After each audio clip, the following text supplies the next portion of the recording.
Okay. Right.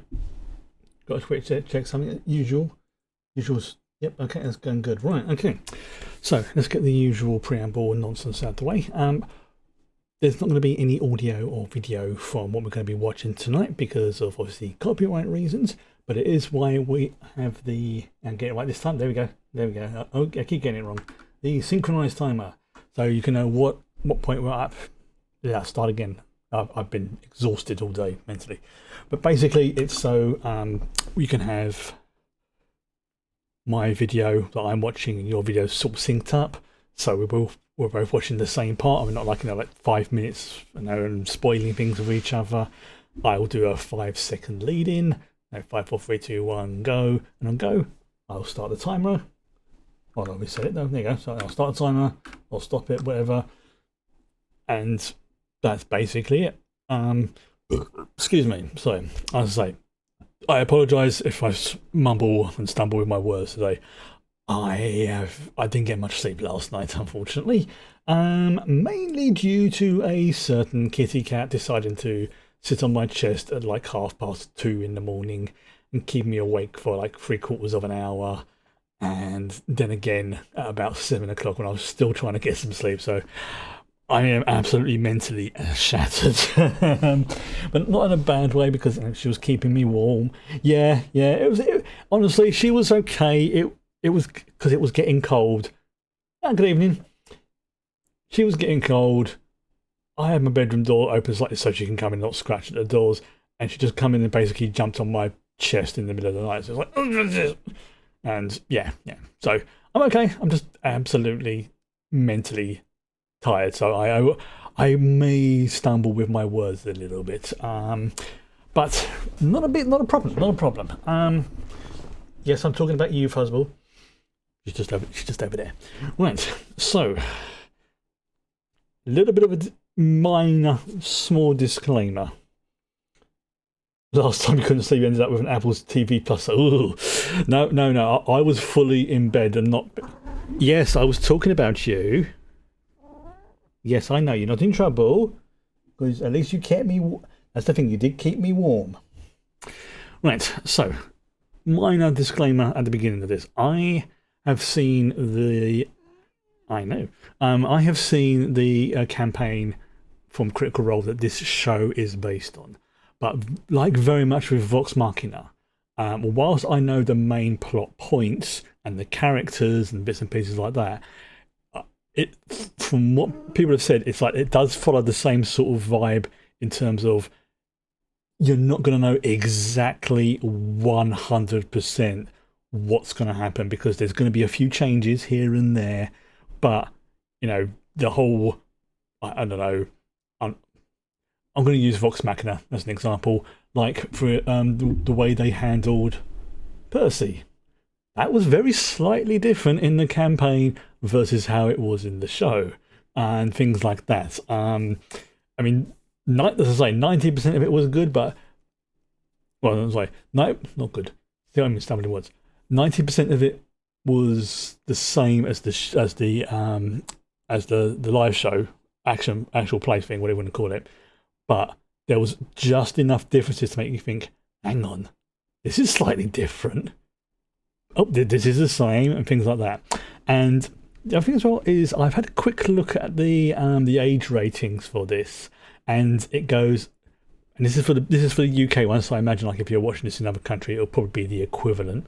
It goes 18 rated, 15 rated, and then 18 rated for the first 3 episodes.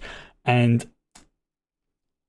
what it seems like they've done is they've dropped the first 3, and then from next week it's going to be 1 episode a week, which I think is going to tie in quite nicely with the whole, watching The Expanse and Fallout and this. So it'll be like there'll be a couple of weeks or so where there will be 3 different shows, and like we'll be watching one of The Expanse, one of Fallout, one of the Mighty Nein. Okay. Now, I'm not going to read out the blurbs, and this is actually one of the few times I would suggest to people that you do not read too much on what's the blurb, especially if you've never seen the show before. Because there's a couple of very minor spoilers, I would say, but not majorly enough. But it's like, again, you might just want to be like, okay, there's the episode, try not to read it and be like, yeah, click sort of thing or whatever. Now, obviously, again, this is not going to be that relevant because this is a bring your own copy, but there is obviously, this is an 18 and an adult animation. This is going to have, if it's anything like Vox Machina, this is probably going to not hold back on things. Like, there's probably going to be violence. There's probably going to be nudie bits. And there's probably going to be, in fact, there's probably going to be very adult themes as well. And I don't just mean, sexy times. I mean adult themes about other bits and pieces. And I'm not going to say any more on that subject, simply because we're dangerously close into spoiler territory for that. Now, speaking of, let me just see if my spoiler button works. It didn't before. No, okay, it didn't work before. Right, okay, I'm going to have to fix that, but it's not important right now because this episode is going to be spoiler free, as far as I can do it. Right, so now these episodes are, it says like 49 minutes, 48 minutes, so say 45 to 50 minutes. And I'm assuming that probably at least a couple of minutes of that at the end is going to be, the credits and things like that. So we do what we did before, like with the Expanse and things like that. We'll watch the first 2 episodes, then have a little, couple of minutes break, and then watch the 3rd episode. And that'll tie things up quite nicely. And I've been this close to playing Persona 5 today. This close. This freaking close. Right, okay. So, let's fire up the 1st episode. Okay, get everything on that one. Do all that. Right, okay. Sorry, cat's in the way. You going to sit there? Okay, right. Right, here we go. In 5, 4, 3, 2, 1, go. Go. There we go. That's about a second off there. For some reason the button wouldn't work. Yes. Okay, so I think this is done by the same team who made the... Oh, that is violence, injury detail. Oh, that is beautiful. Oh, that is really beautiful. That image.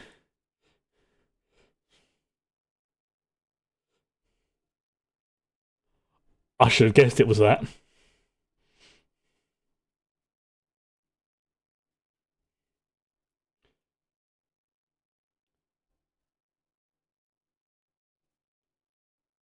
So, if I remember correctly, this takes place after campaign 1. I can't remember at what point. Ooh! I don't like the look of that. Oh yeah, this is going to be one. There's going to be lots of voices that you'll recognise in this. Obviously, it's one of those sort of shows.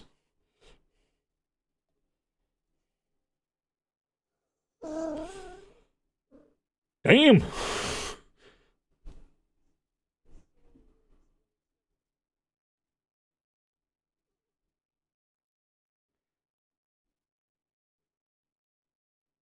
That is freaking brutal.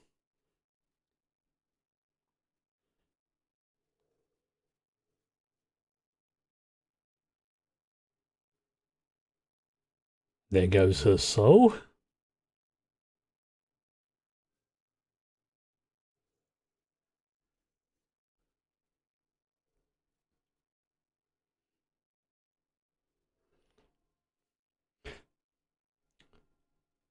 So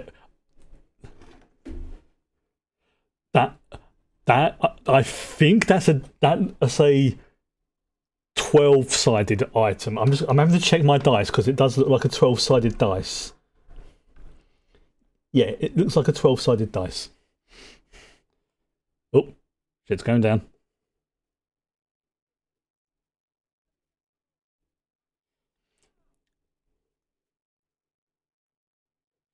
I'm trying to think at what point in the campaign this starts. Because dodecahedron, that's it, yeah. Because I know it's like they don't follow it exactly, and there's going to be a little bit of like, what goes on before and things like that sort of thing. Yeah.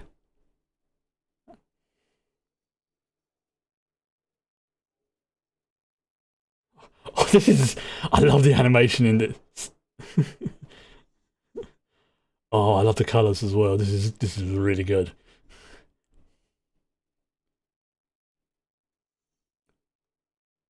Oh, okay. Oh, shit's getting. Oh, oh, that is. Oh yeah, they ain't messing around.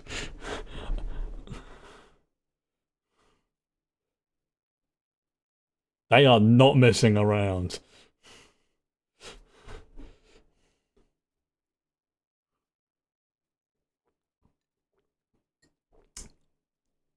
Which is good. Oh,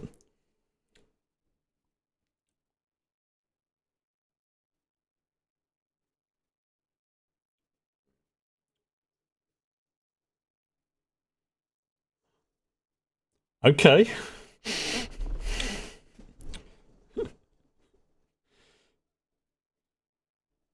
I want to see other campaigns as well animated in this style. I don't just mean from Critical Role. I mean from other, other people who make. Oh, that is very MC Escher.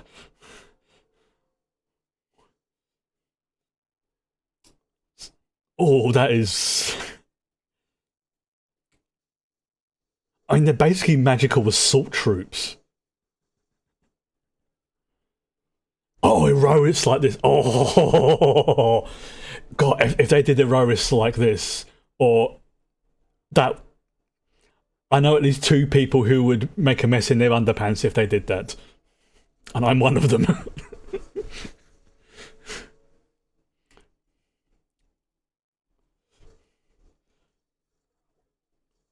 I think Heroics could work. High Rollers, if anyone doesn't know, and they're good friends with the Critical Role folks. I mean, they're basically the British equivalent of it, so.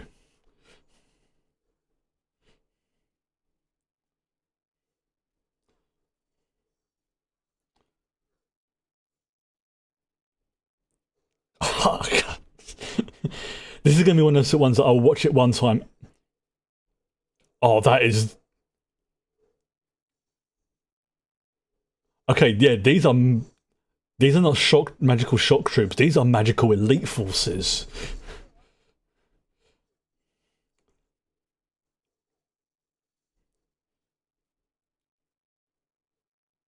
This is really. Damn, this is really good.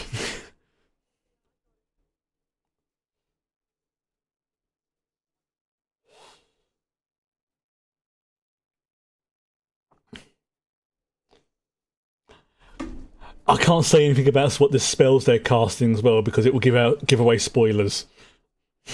But I'm recognising a few of these spells.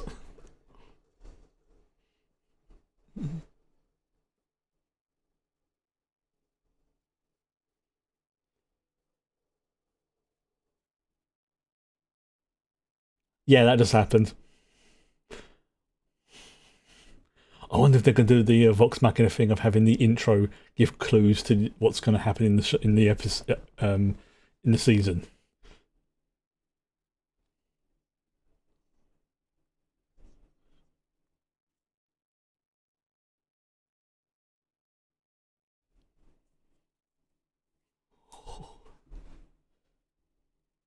A bit quiet, a bit too quiet.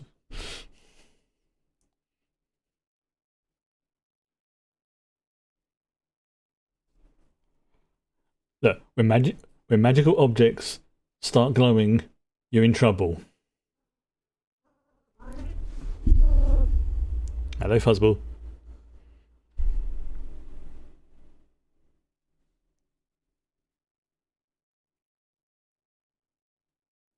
Yeah, you're in trouble, pal. You're in the poo poo.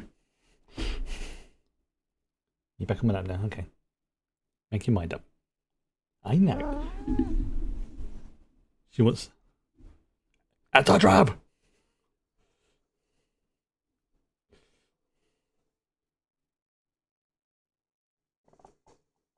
Oh,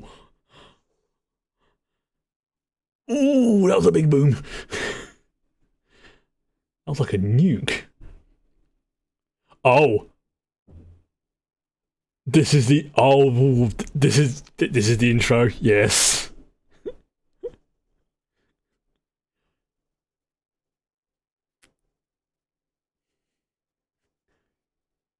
Oh, this is good.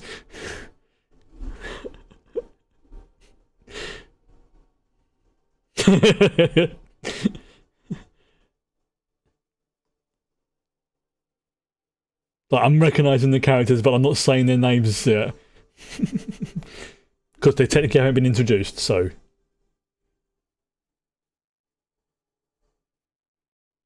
oh, yep, that's definitely an increase in the budget.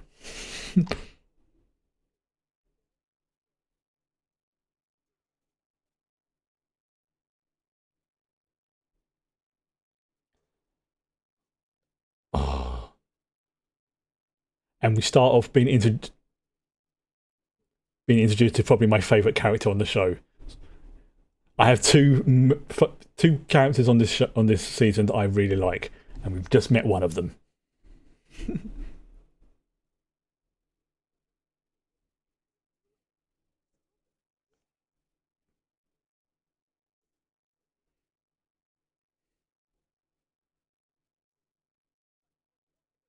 That explains a few things.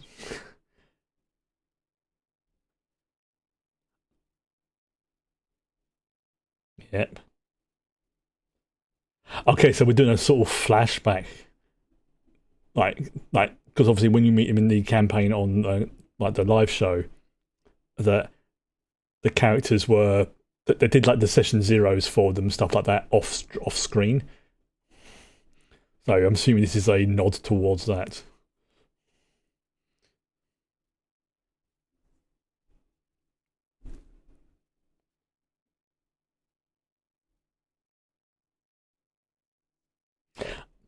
And in case you're wondering, yes, Zemian is a complete nod towards German. It's not German, but it is a massive nod towards it. Hashtag legally distinct, basically.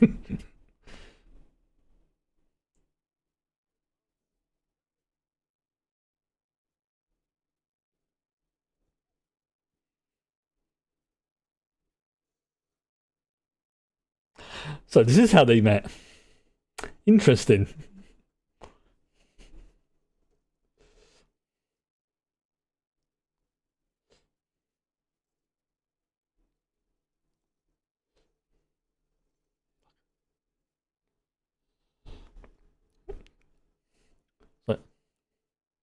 So, I know I should be talking about this going on, but at the same time, it's like I'm trying so hard not to spoil things.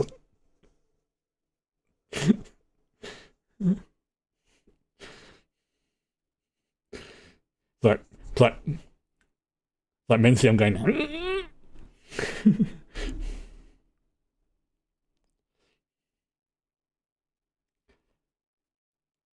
What was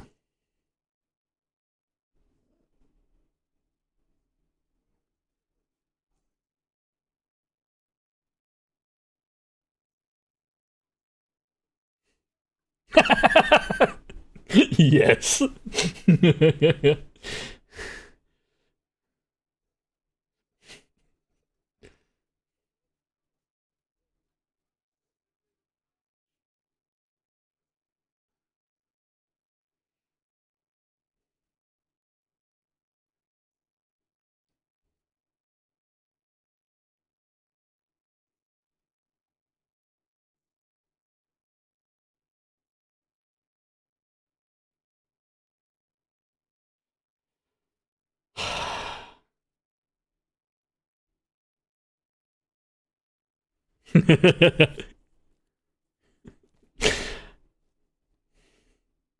It's like German, but it's not.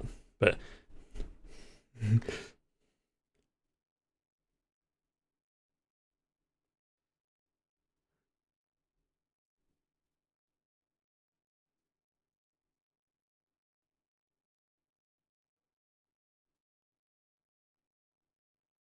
apart from maybe alcohol. Yep.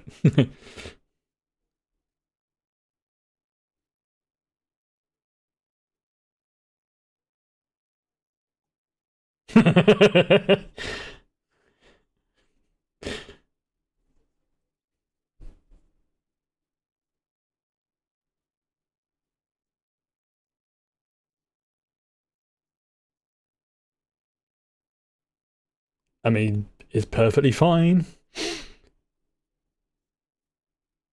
Yep, she's stuck. Yeah.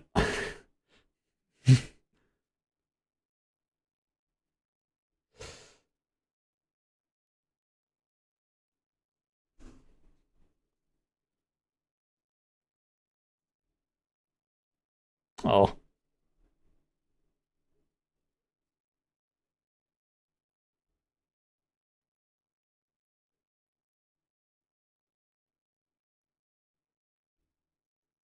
Oh, that's wow. That's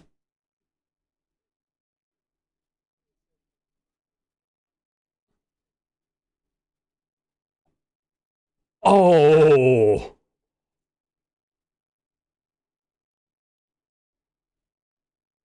That's basically giving a living lobotomy. That is messed up.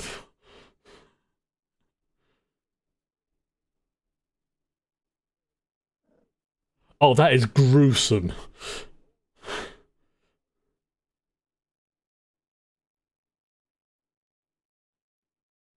But to be fair, they have said at the beginning this is like an 18 rated episode. That is freaking brutal.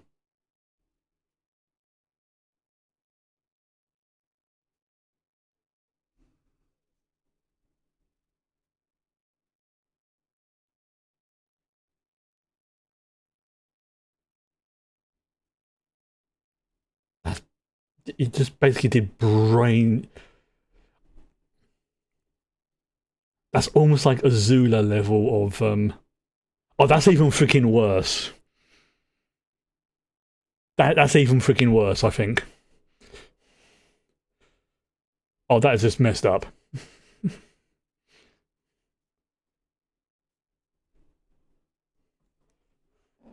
Yeah. That's the thing. When you're watching a live show, a lot of it's in your imagination. It's different when you see it in front of your eyes, like in an episode or film, whatever you want to call it.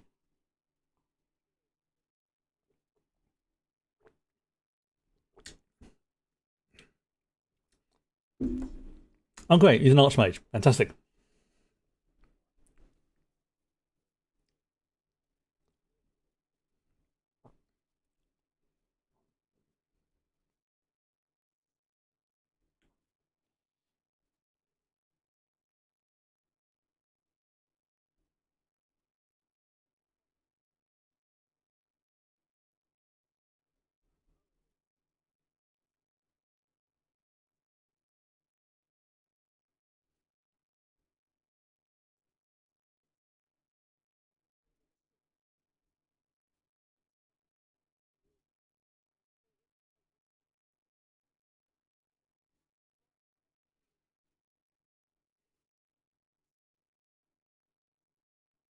Oh, great.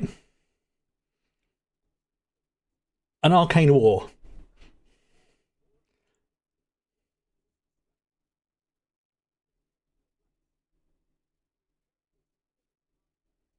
Yeah, considering we saw at the beginning why it's so important.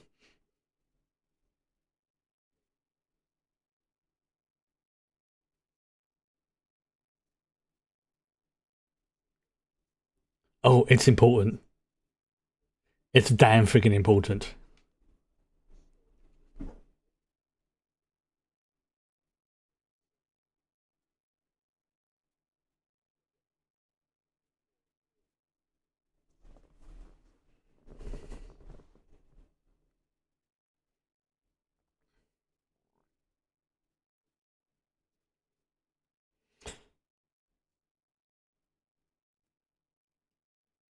Yeah, what? Yeah, this guy's been prepping for war himself. Yep.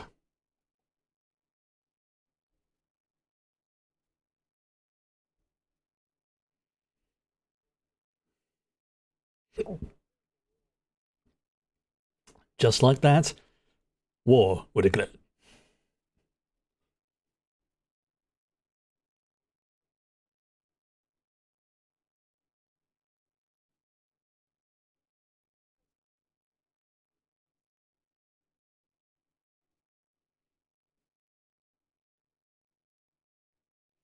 I love the animation style of this. It's like it's not overly detailed. It's got its own vibe to it, and it works.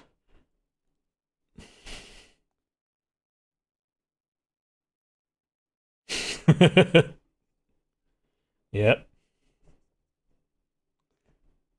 Nah. That's yeah. Something went big boom boom.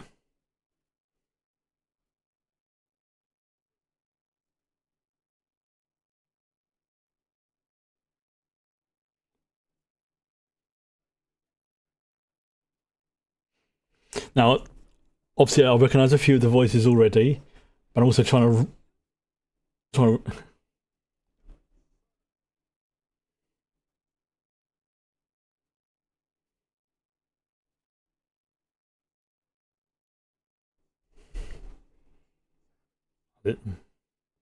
Uh, oh right, yeah. So you're calling people savages? Yeah, that's good. That's it.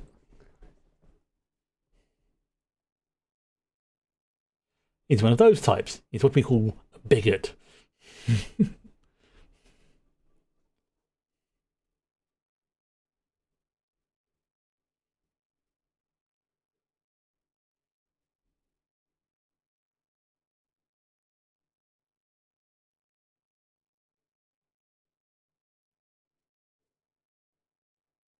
This is a good way of doing it, and showing off the character's skills.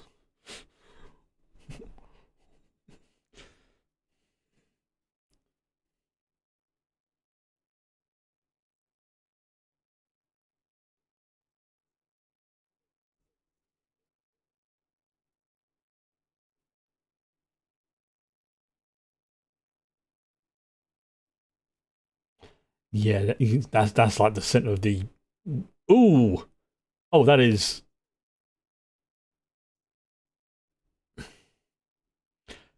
Oh, that's like the front of his face got bit off. That's gruesome. Oh, that's interesting.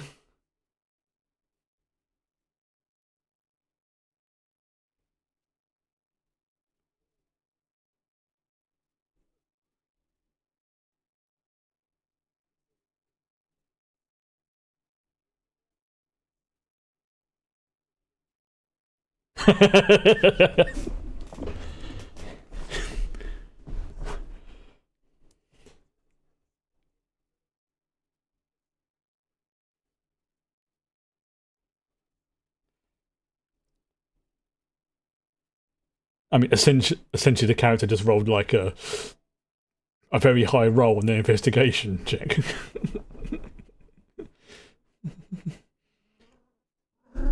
Will you make your mind up, madam? Stop getting on and off my lap.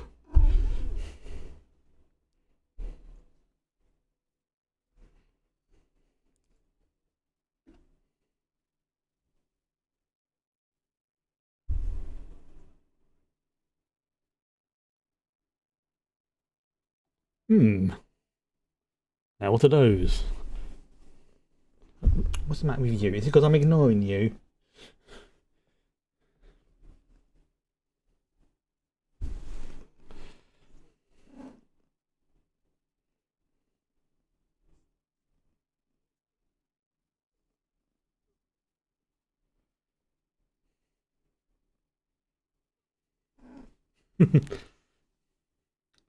There's someone sitting on my.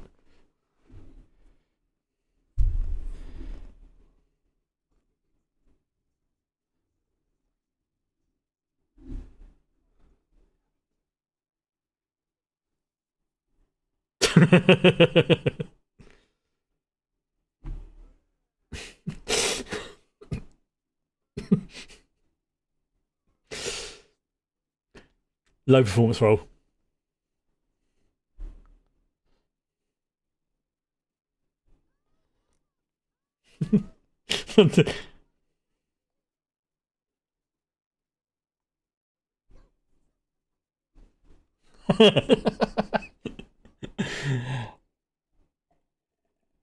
Mm.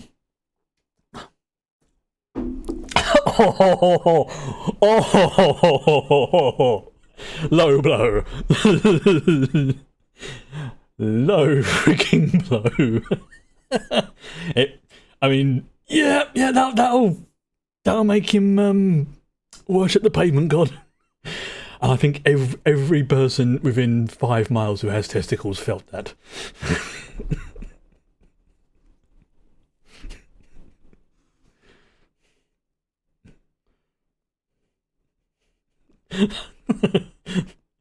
I mean, that's on brand for that character, but holy fudge.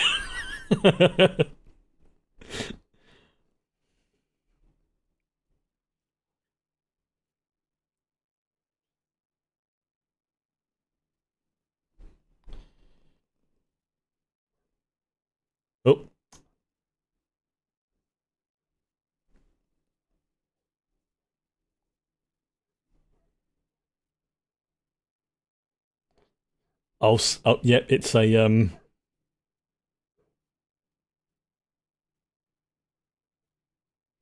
that is actually that is pretty smart.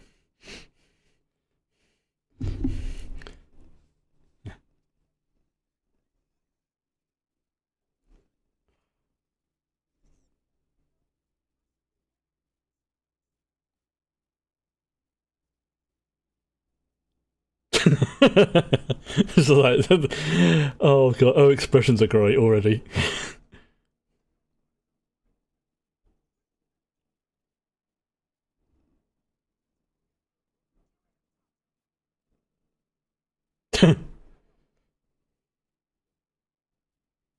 Hmm.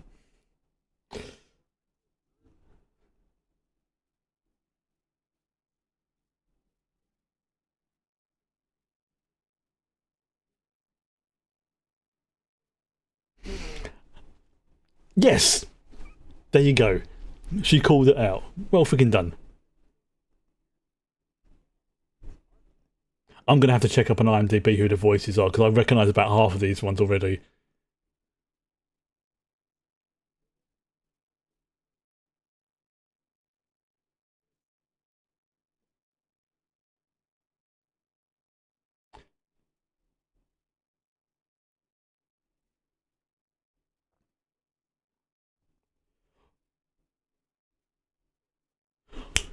That's Jonathan Frakes. That is freaking Jonathan Frakes. That's Riker.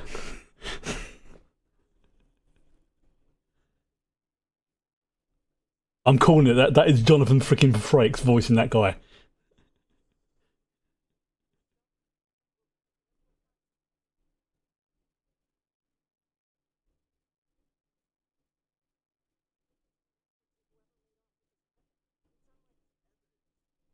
If it's not, it's someone who sounds very much like him.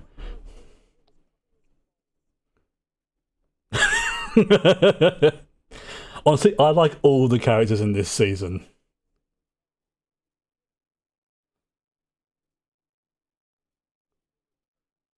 Yeah.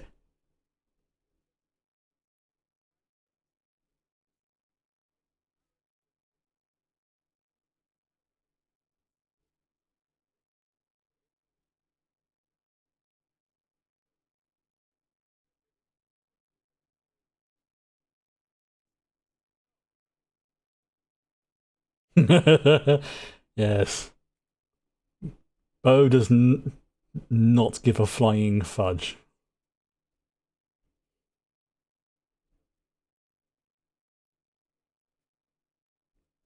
Yeah.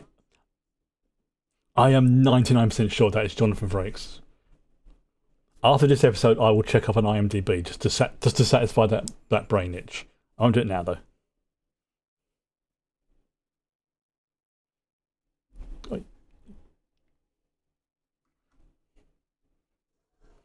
Whoa. Yeah, that's like an arcane pet shop.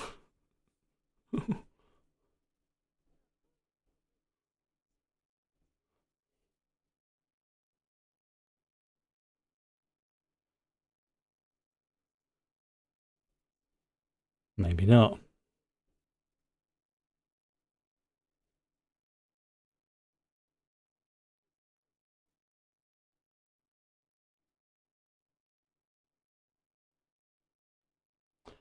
Hmm. Yeah, that's Hmm.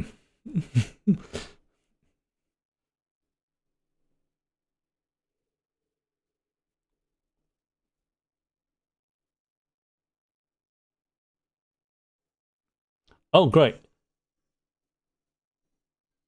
That's terrifying.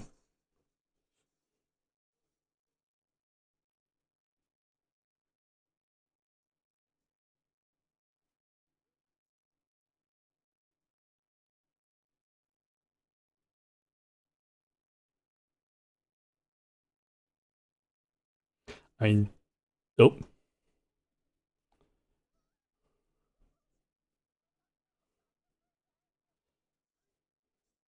oops.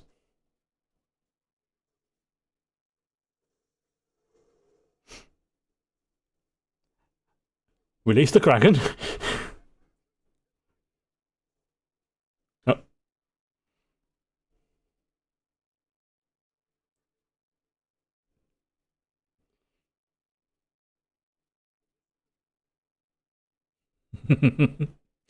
And that's how two of the characters meet. Interesting. Truth, knowledge, and I missed the other words.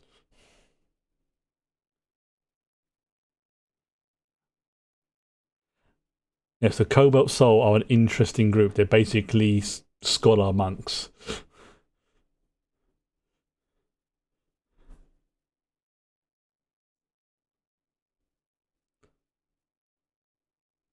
McGlynn's really? Oh, I wonder if that's a. I'm gonna have to check up on something. McGlynn. That sounds like a reference to Mary McGlynn, who I suspect is this person I think it is from campaign one.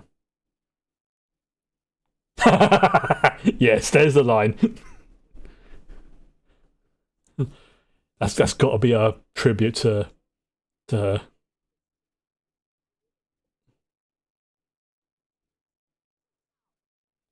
Ow!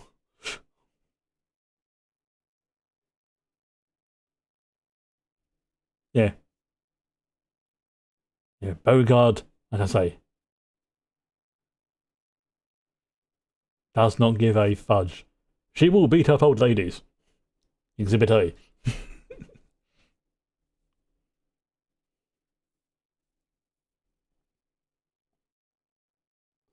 Because this is definitely going to be one of those ones I'm going to be noticing things in the background a lot. Interesting.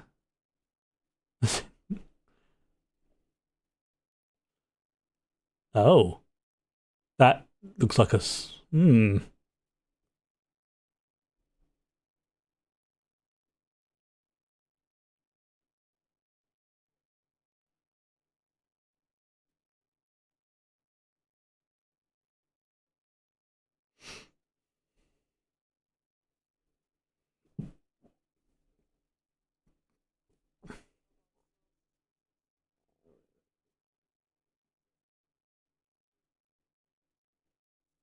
Oh, great. So he's a corrupt sob.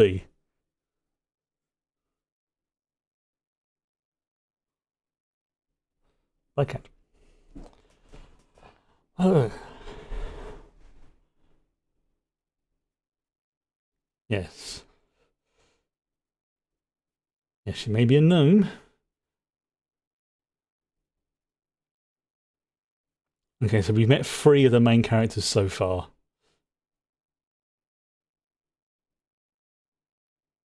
That's probably what they're going to do. They're probably going to introduce like a few each episode, and then the main plot line will kick off. Which, I mean, obviously, it's kind of already started.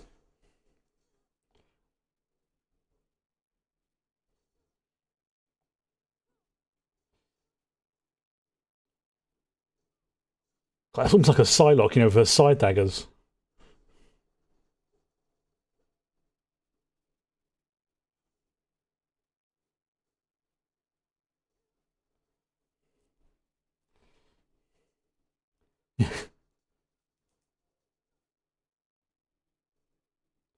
Ooh, that's going to sting. I love how this character is so different from Keyleth. Right.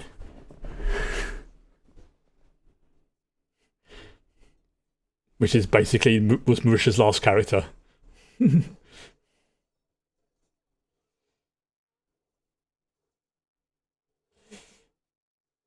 Yeah. It's a trap.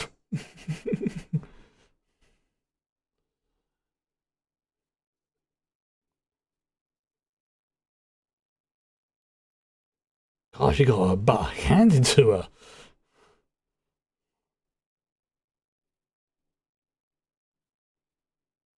Damn. I imagine what's a poison cloud or something?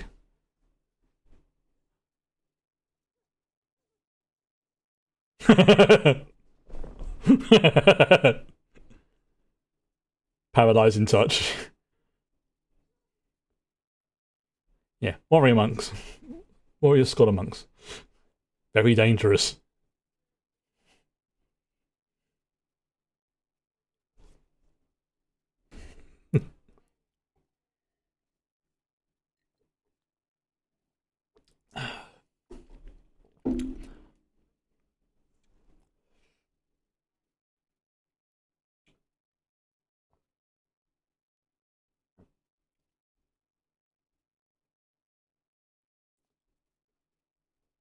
Mm.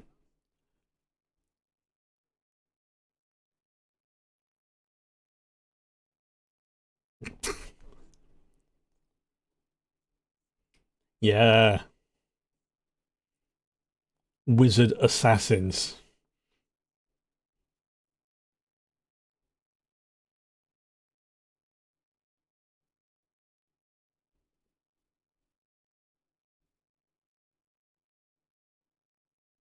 Interesting. Oh, that is a. That's it. Yeah.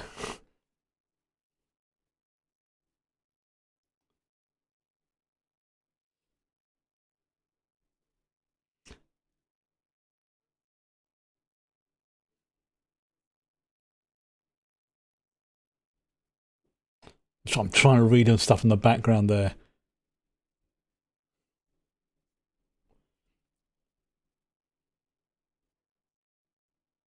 Hmm.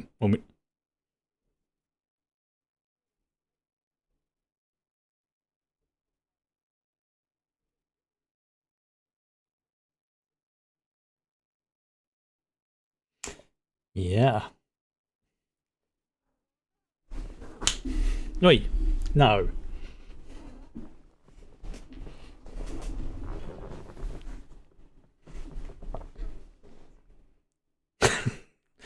Yep. Try to get down some alcohol.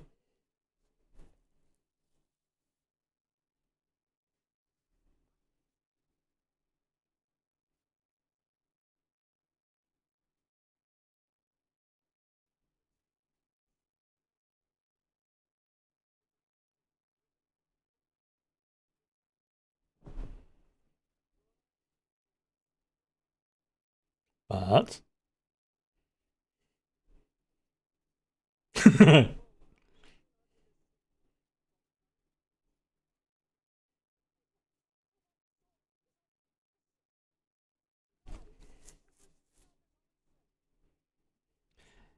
Yeah. She's having an existential crisis.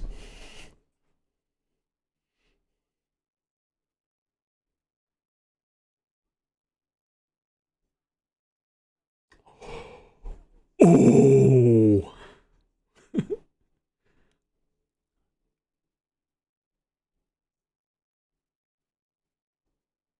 Nice. Nice way of doing it. Nice.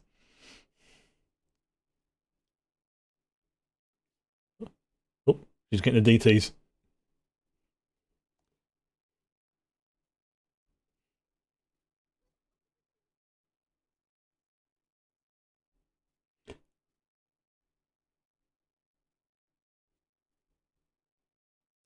Hmm.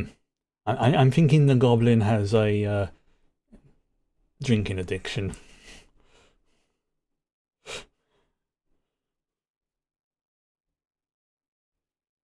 Suddenly alcohol.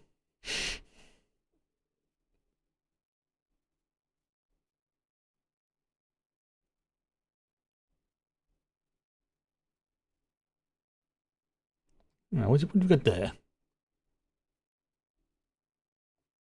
100,000 gold. That's a lot of gold.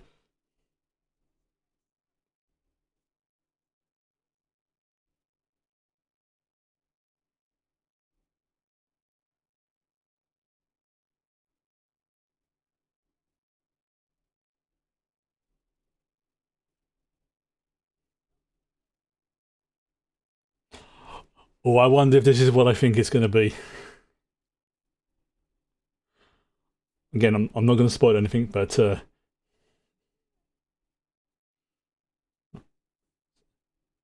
yes, it is.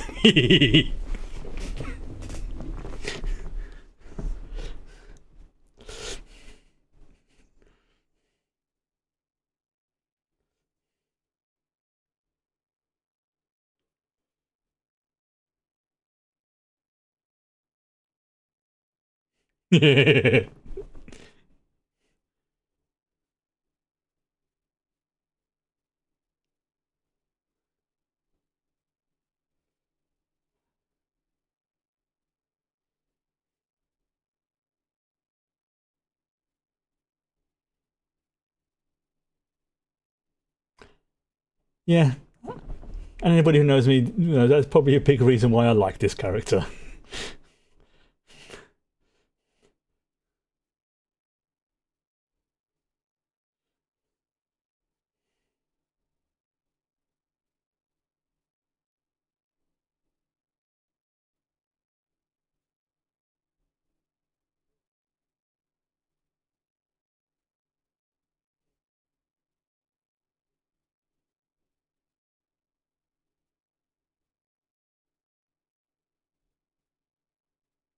Yep, that was basically the.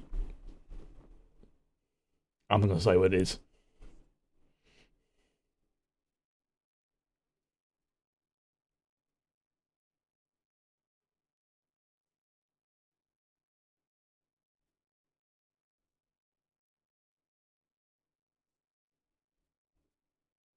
Yeah.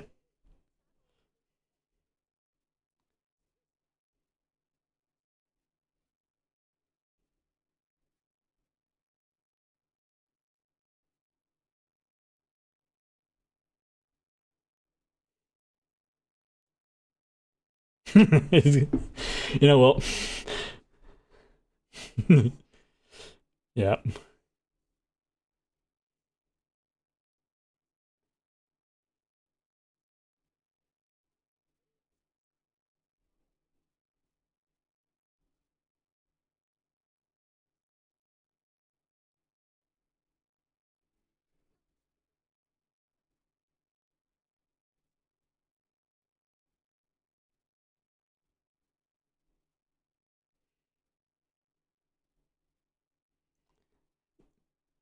Sorry, I'm just so trying hard not to spoil things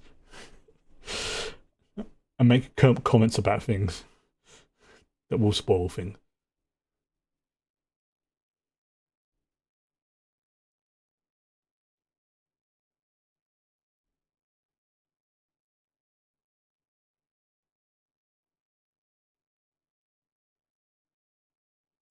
Hmm.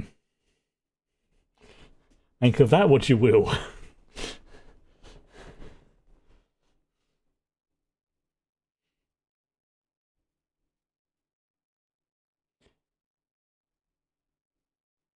Oh, yeah, it's like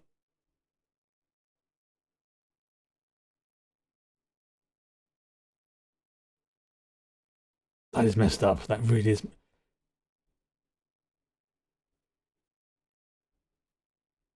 like a part of his body got rapidly aged.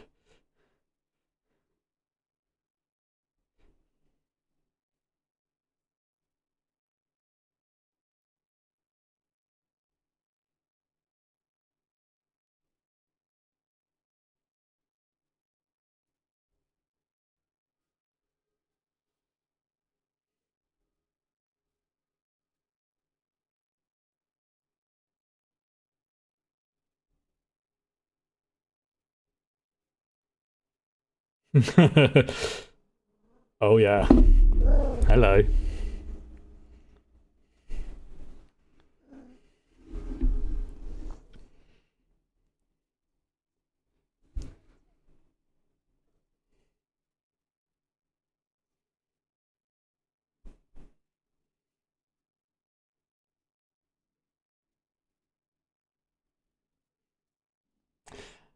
Yeah, that thing is incredibly dangerous.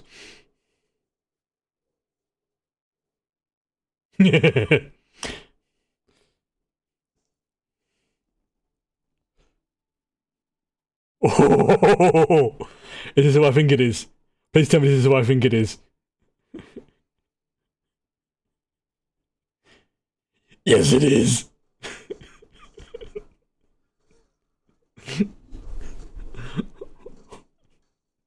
Oh, yeah.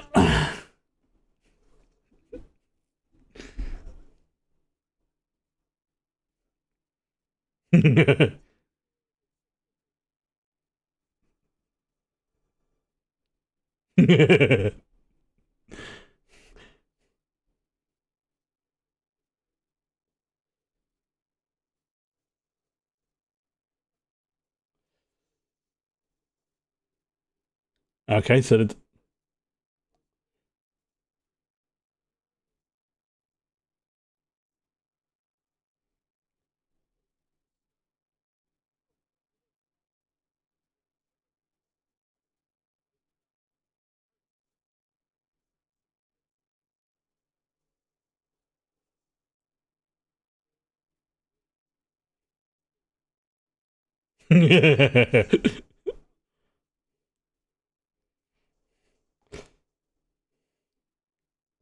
so this is basically the trailer, so I don't think it really spoils anything that much.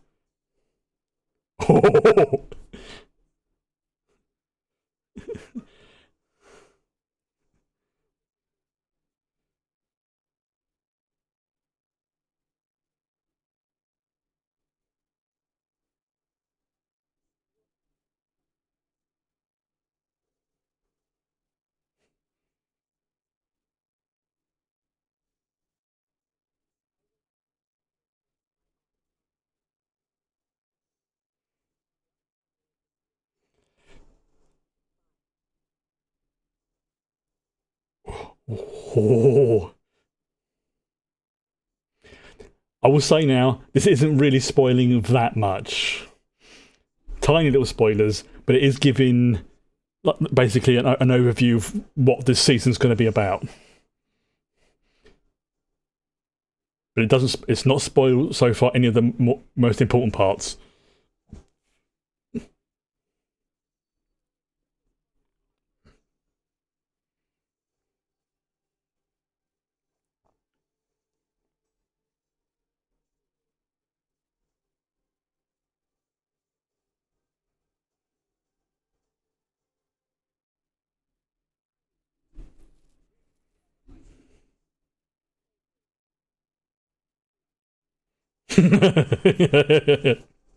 Yeah, that's basically the trailer. So, right, before we go on to the next episode, I need to check a couple of things on IMDb just to satisfy that brain itch.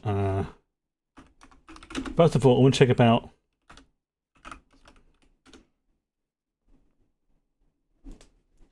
Okay, about a certain reference that was on the sign.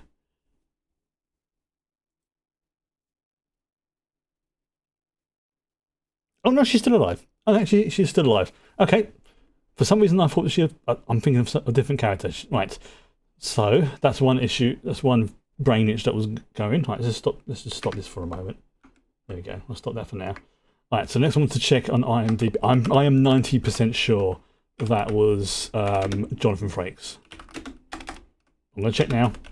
Otherwise, I would not be able to rest properly until I do. It's giving me the brain itch. Right. Okay. So I've got to be like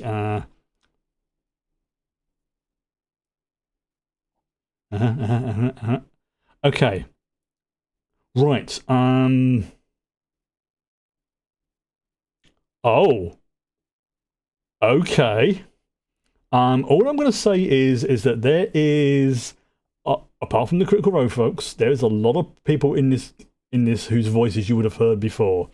Um, I'm not going to say who they are, but yep, it was Jonathan Frakes. Yeah, it was definitely Jonathan Frakes. There we go. There we go. Oh, interesting. Very interesting. Okay. Now, what I will say is do not look on IMDb if you are not caught up with this show and know what's going on. I kind of vaguely remember some of these characters, some of them I don't because they only turn up like one episode, but that's fine. But there is some big names in this. Yeah, there's definitely some big names in this. All right. Oh, yeah, that's definitely scratched that itch. Okay, right. So we'll watch the second episode, and then have a couple of minutes break or so, and then we'll come back to watch the third episode. Right, and do the same as before. 5 second lead in. Just give me a second to cue everything up on my end. Okay, in 5, 4, 3, 2, 1, go.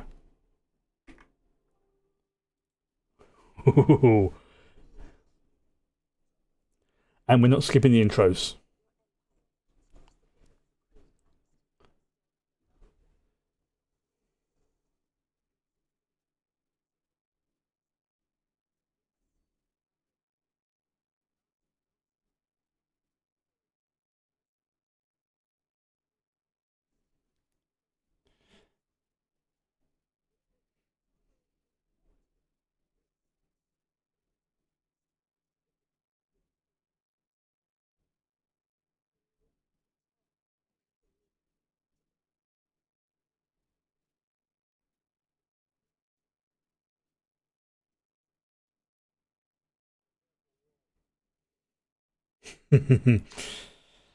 Okay,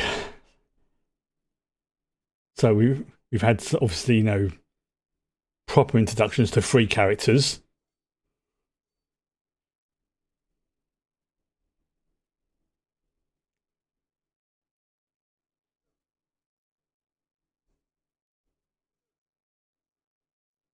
Oh, interesting. Again, I have to be careful.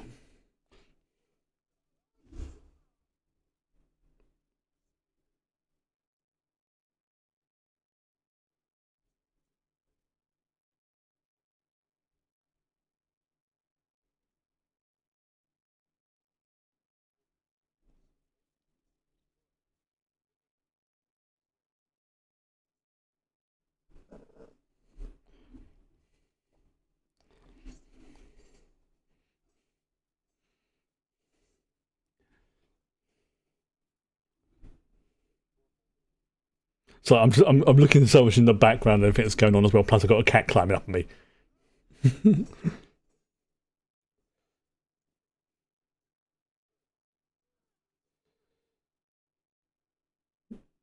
Nice.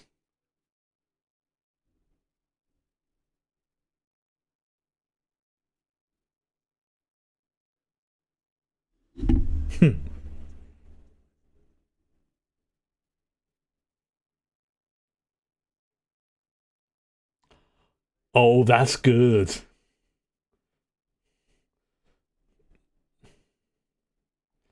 Yeah.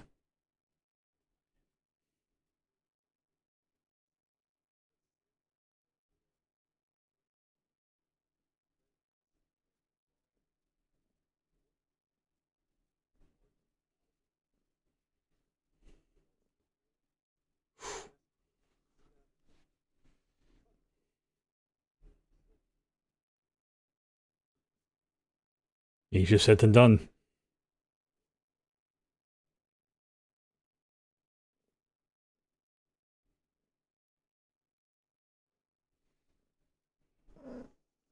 Oh, that's a wave.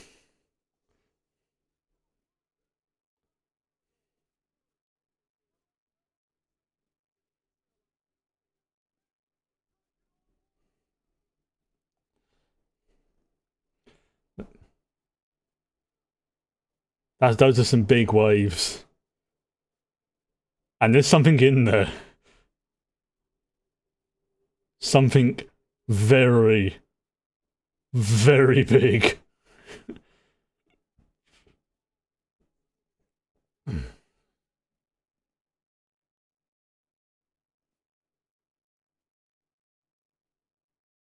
Yeah, there was something very big in the water there.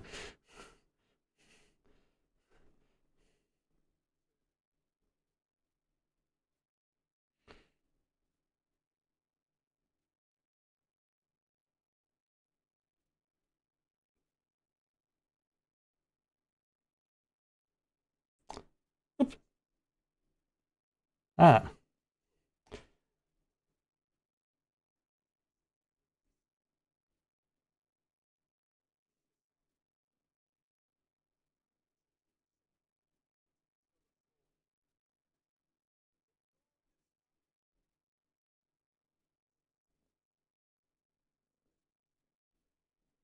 rude.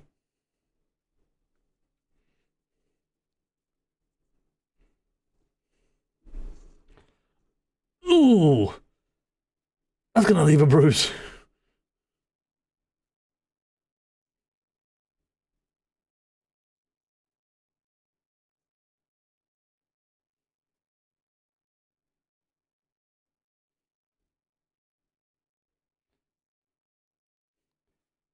Yeah, that's definitely gonna leave a bruise.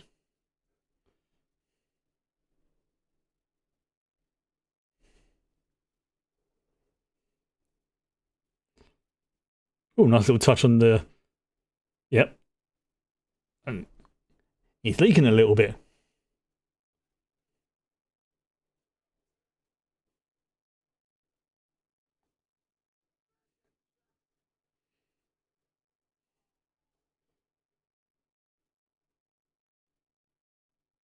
Damn, that was a that was a big boom. Another one. Oh, yeah, yep. So it's like the intros.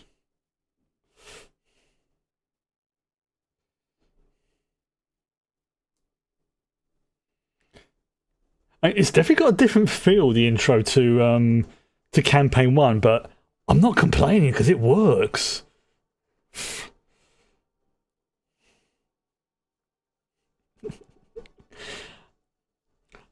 Hmm.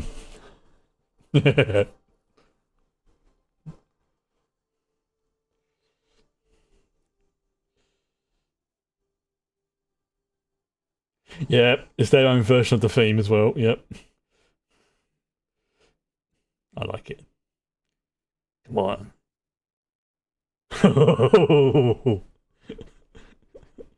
Oh, that was good. Yes, he was alive somehow. Oh,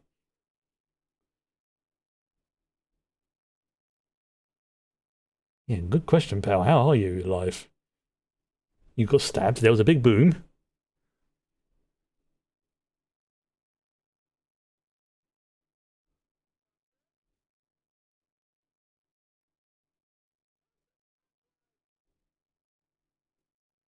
Don't think he can hear you anymore.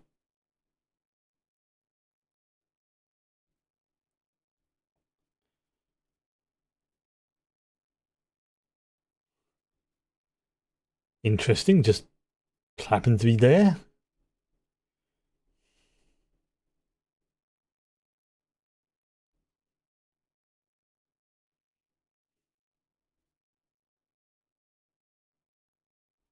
That was a nice little shot there.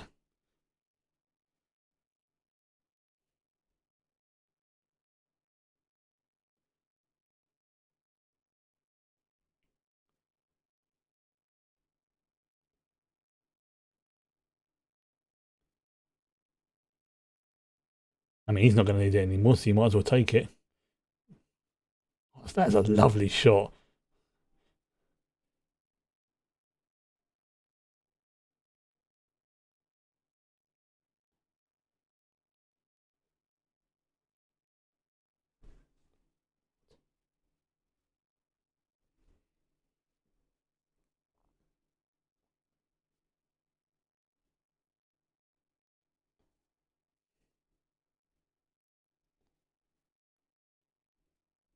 You need to work out where you are.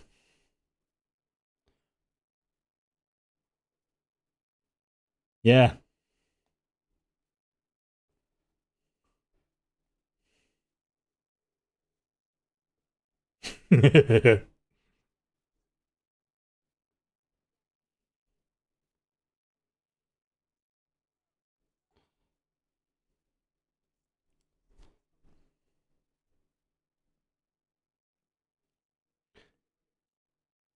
Yeah. Yeah, it's like a one round. No,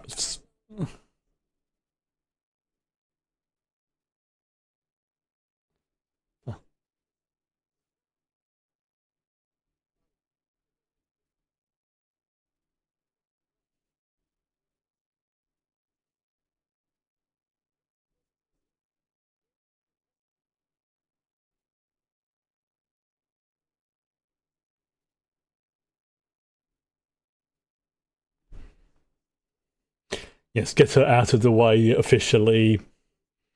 Yeah, smart move.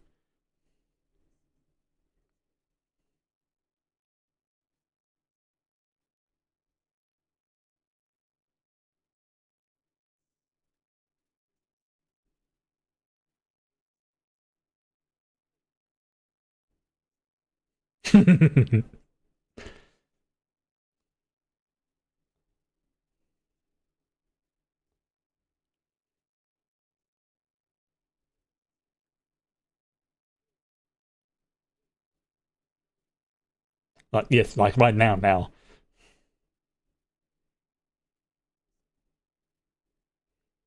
which is very appropriate for that character.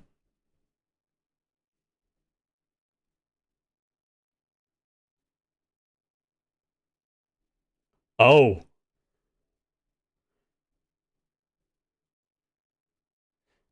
and yes, this is a big nod towards a certain scene in Who Framed Roger Rabbit.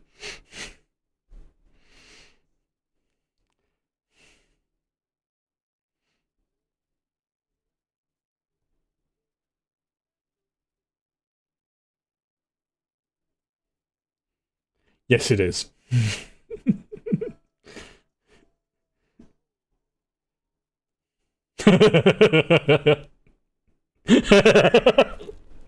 Yes. And yes, that is what you think it is.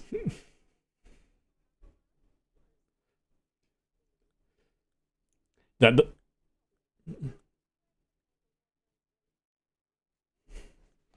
yes, that was what you think it was.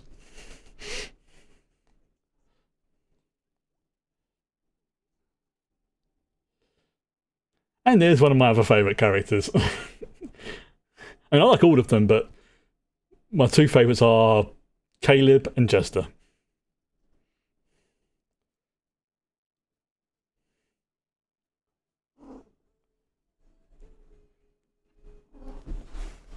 What can I say? I like Laura Bailey's characters.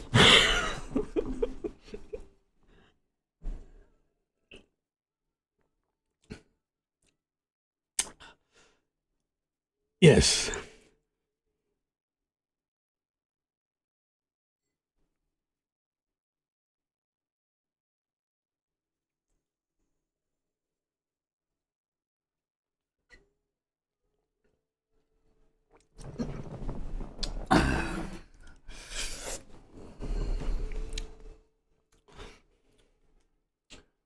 I think I know who's voicing it, but I need to check.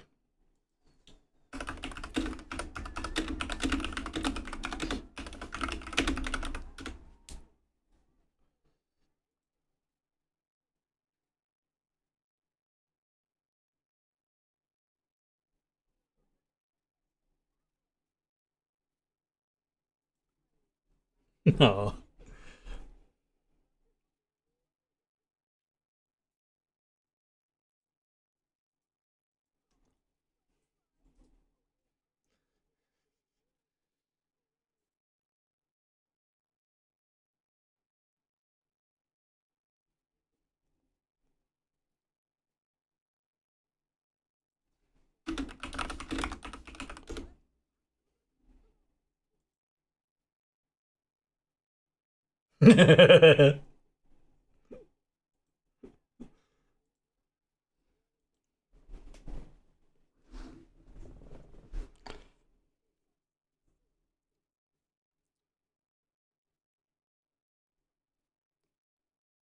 She's got such angsty teenage vibes.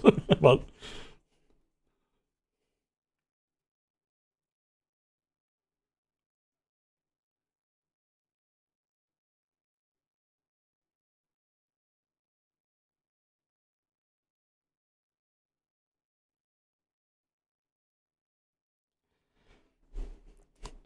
yes, she is a courtesan. Let's put it like that.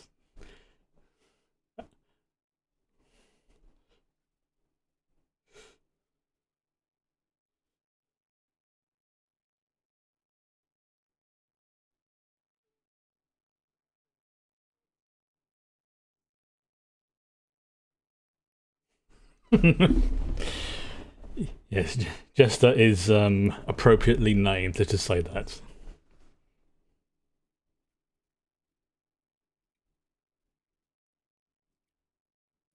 Oh,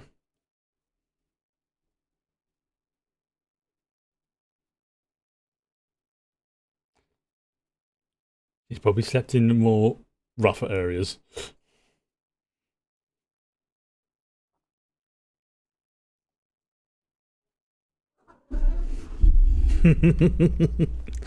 Hello.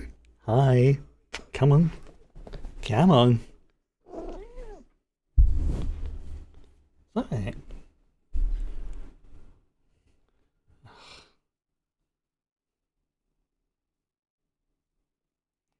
So somebody's being affectionate tonight.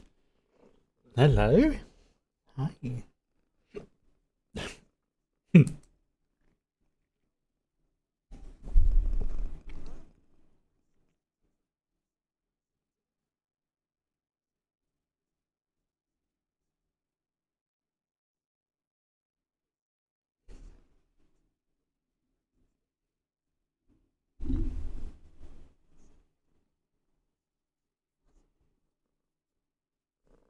Hello.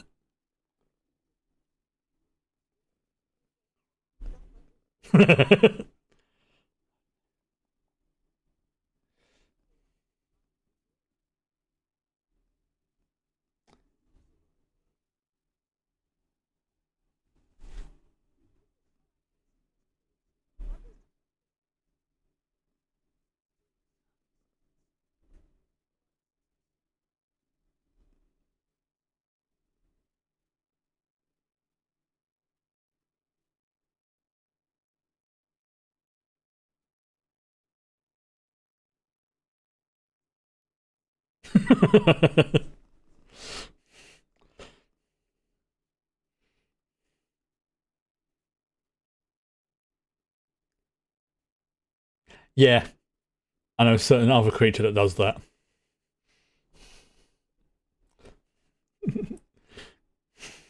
Complete with a little stretch beforehand.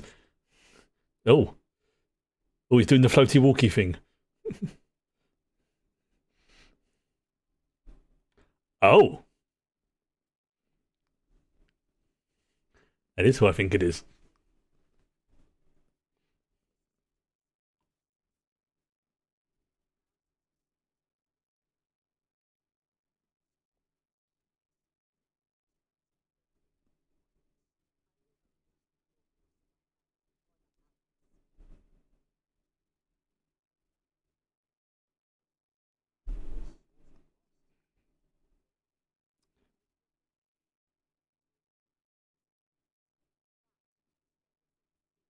Yeah,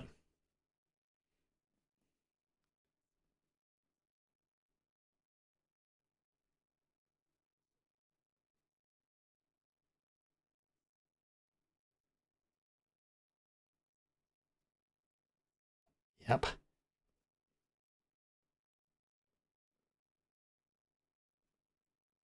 It's a very dangerous item.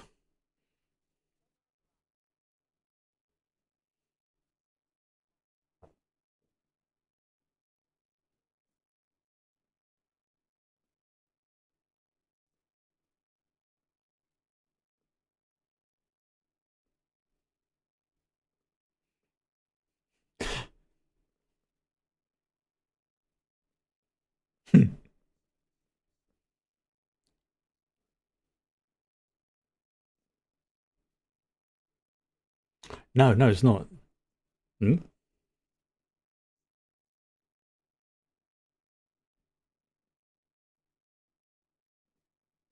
Yes, choose your words carefully.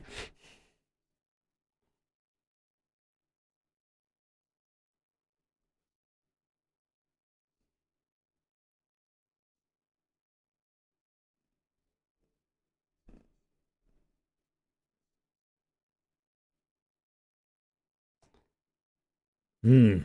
Oh, that's good.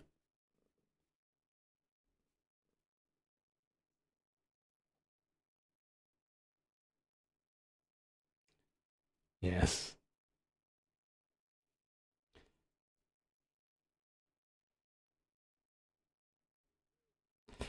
It's yeah, you can start to see why the beacon is very, very important to them.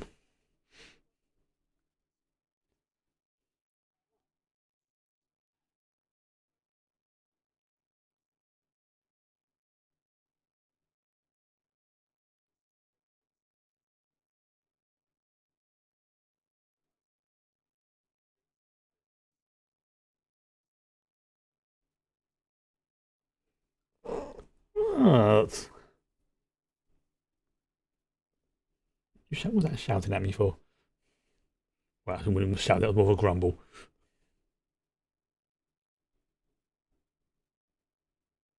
Oh, I wonder if that's a statue of who I think it is. I think it is. Kind of looks like it. It's how I would imagine them.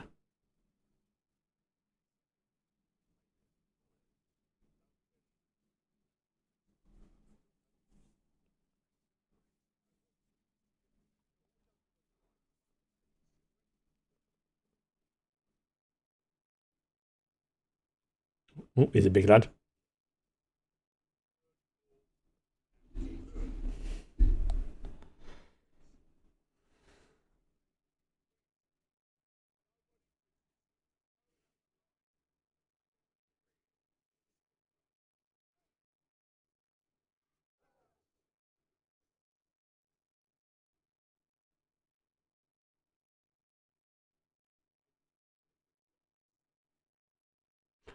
Oh,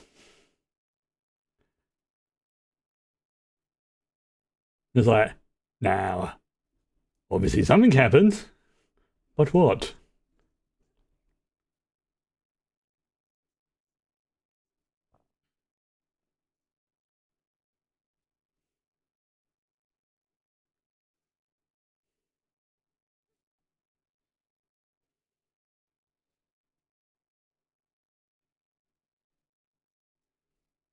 Yes, you're thinking, using your brain. Excuse me.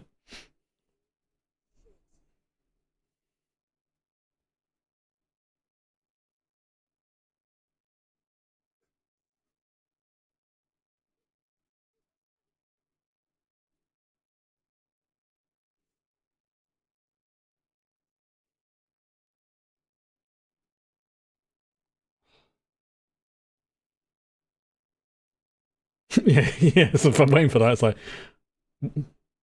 um,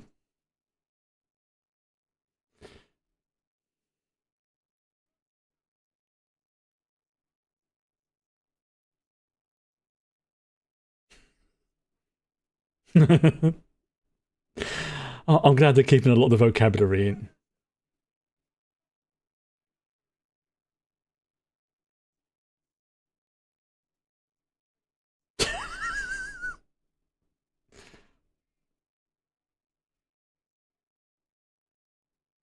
What's he?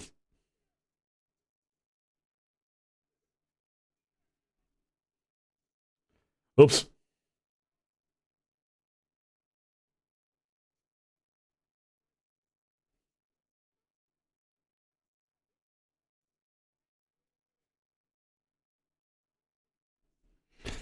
Yeah, yeah. Go ahead. Piss off a horse that can cave your head in.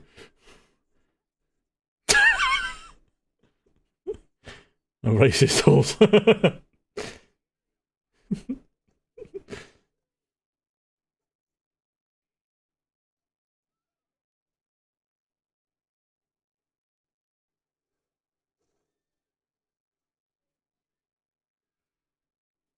Yeah, that was a risky move, standing by the horse doing that. You could have quite easily just...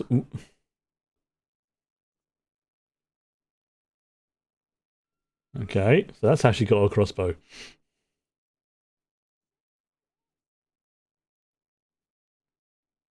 And there you go.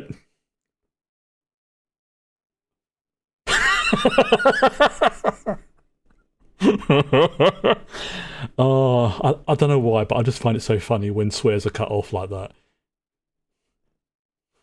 Reminds me of a certain episode of Blackadder. Always makes me laugh.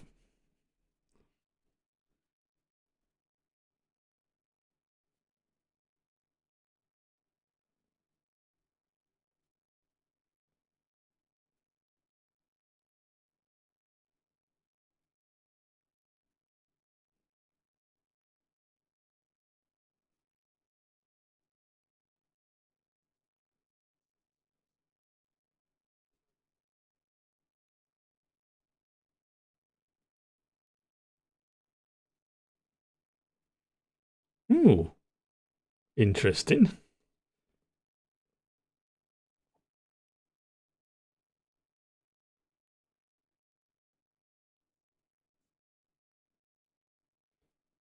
It's like a quartz crystal or something.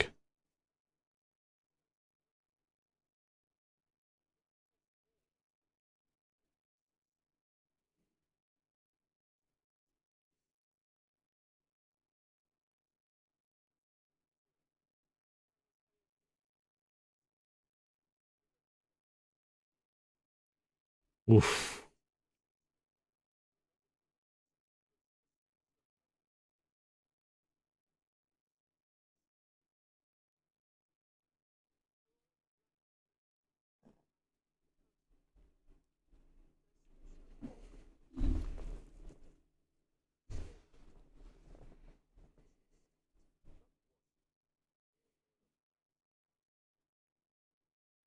Ow.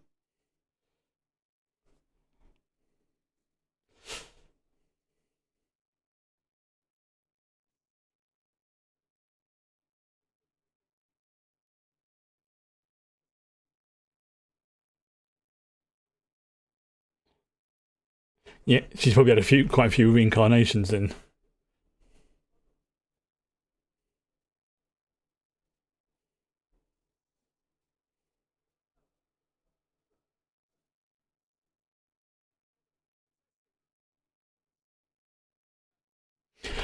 Oh, I was about to say that. Yeah, if there are people who've been reincarnated multiple times, there's got to have been a chance that every so often a side effect would happen of like her, a form of dementia, but it's, as she's saying, like, what life is she in? Oh, that's a fascinating yet terrifying concept and side effect of multiple reincarnation or rebirth, even.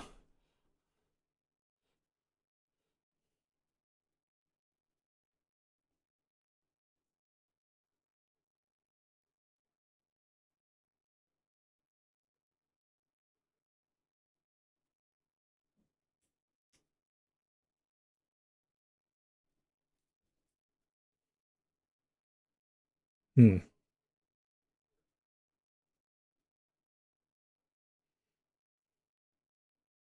Hmm. Oh, that's another spell kicking in. I think disguise self. If I remember correctly.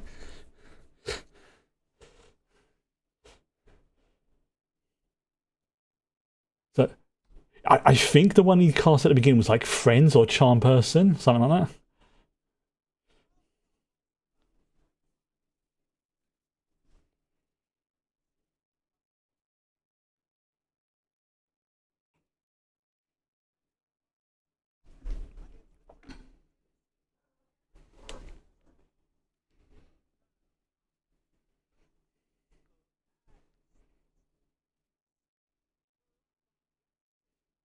Hmm. Propagate. Yeah, it's a nut. Yeah.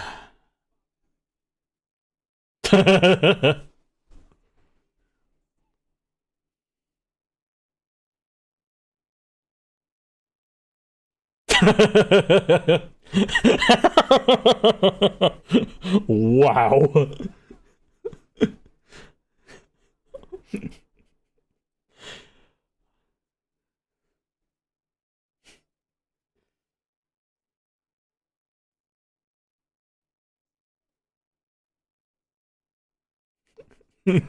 Let's just say Jester has been very appropriately named.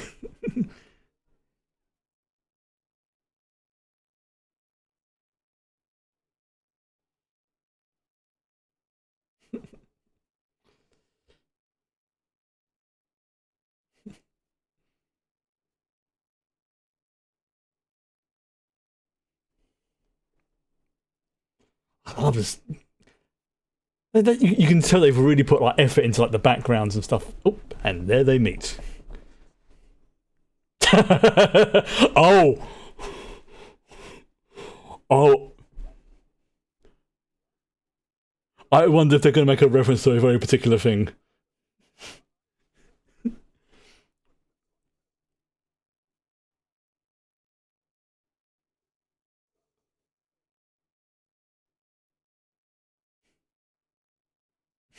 Which, and this makes it even funnier when you realise, and this is not a spoiler, the voice actors for those two characters are married in real life. Travis Wingham, Laura Bailey.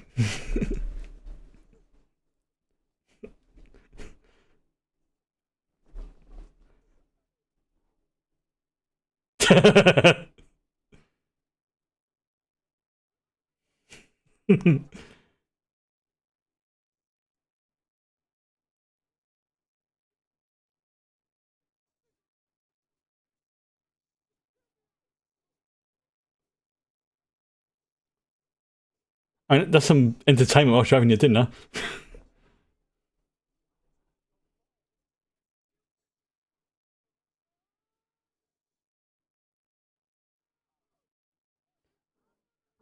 Misty Step.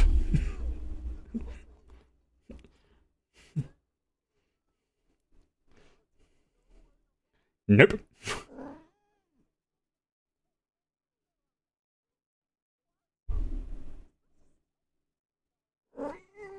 Oh, what?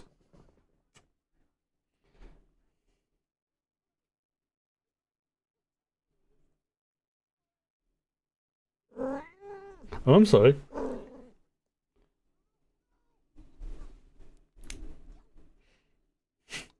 That looks like the cabbage guy from Avatar.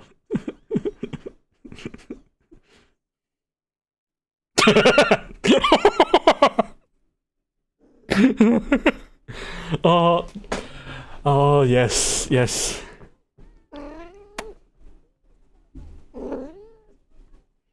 So, yeah, Jester is very juvenile. Wow, in certain regards. Let's just put it like that.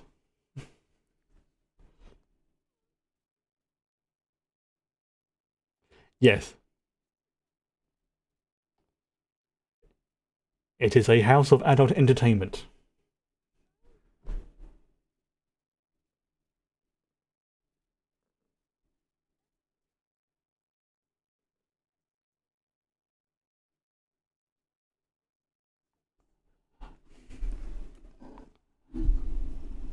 It's like, what the heck's going on here?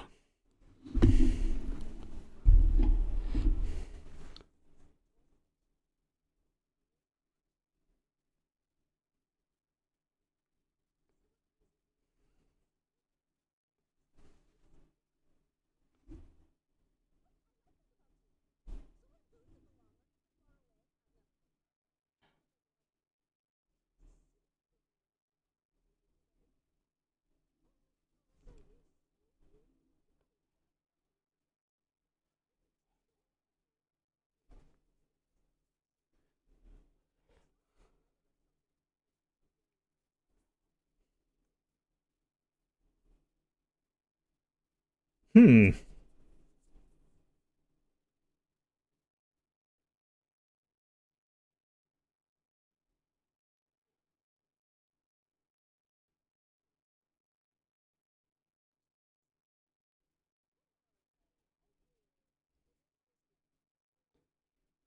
Maybe.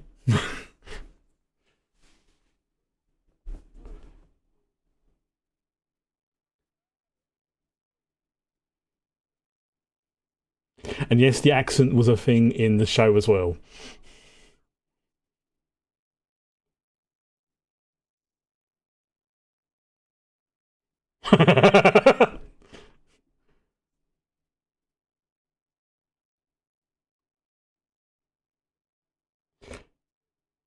Now, can you guess what class Jester is?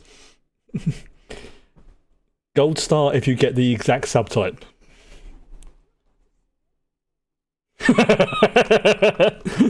And there we go. And there's one of the reasons why I love Jester as a character, because she's basically Laura Bailey. Mmm.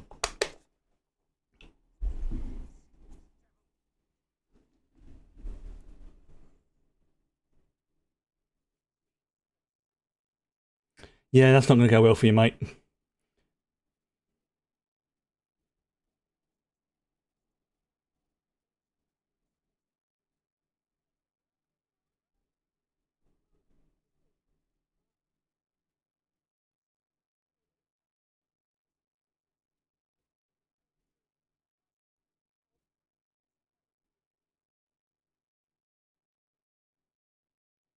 He's not a nice fellow.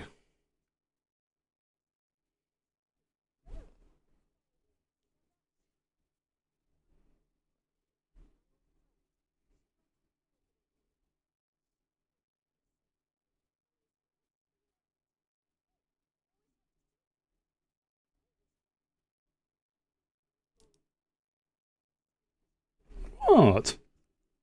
Someone's beating, demanding hugs.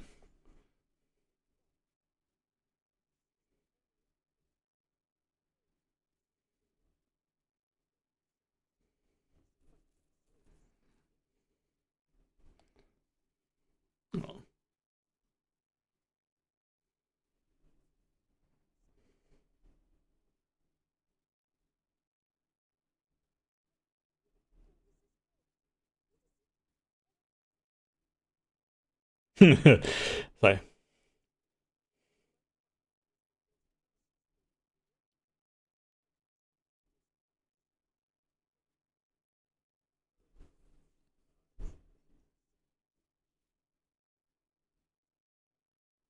that's some money.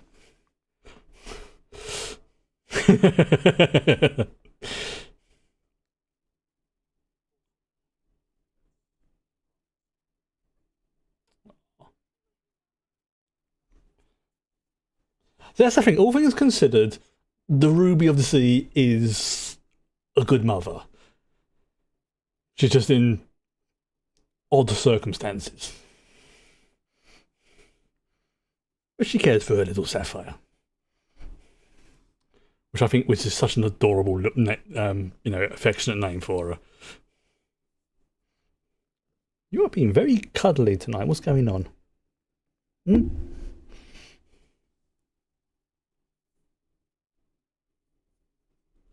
Excuse me.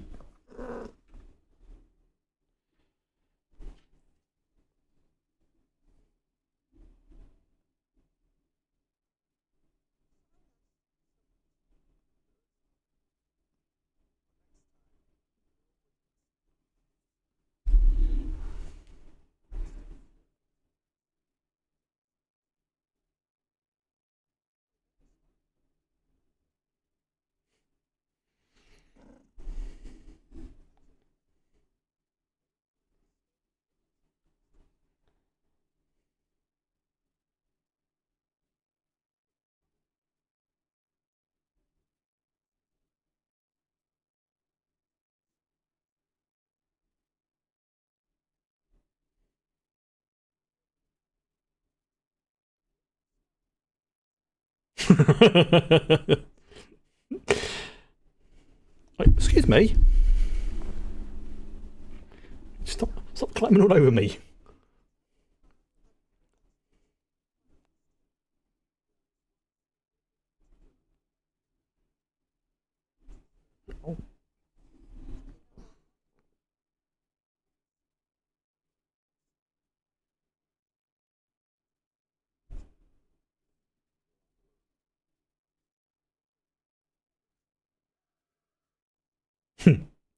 Yeah, that would be a.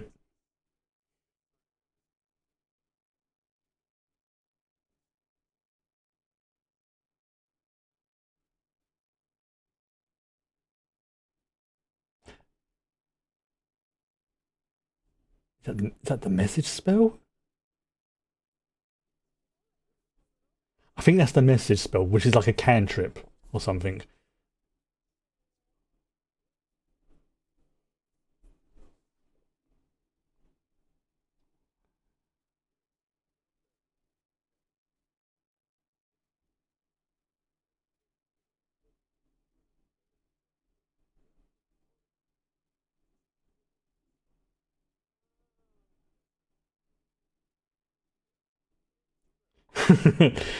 Jester is ironically such an innocent person in many ways, but also not.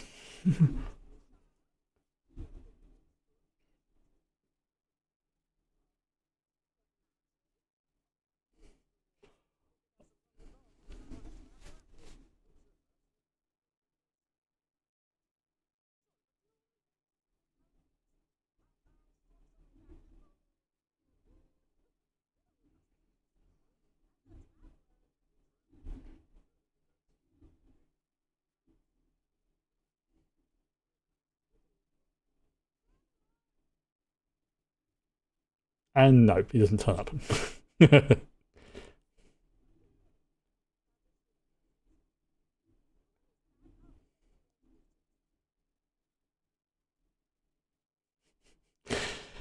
Yeah, the interactions between these two characters, as I say, is so much more amusing when you remember that, like, literally husband and wife. I mean, the fact that Ford even looks a little bit like Travis as well does help, right? And Jester does look a little bit like Laura Bailey, and Bo does look a little bit like Marisha, like, especially like around the sort of, I don't know, just like the facial structure sort of thing. Sam Riegel does not look like Not though.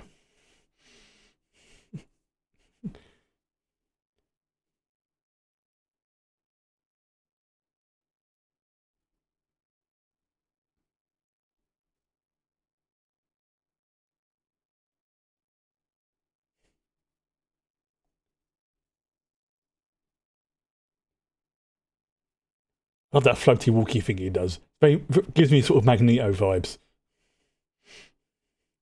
When he's doing the whole, when he's breaking out of prison in, what's it, one of the X-Men films. I can't remember which one, but I know he does that when he breaks out of prison. He does the floaty walk thing. It's also intimidating when you see people doing that.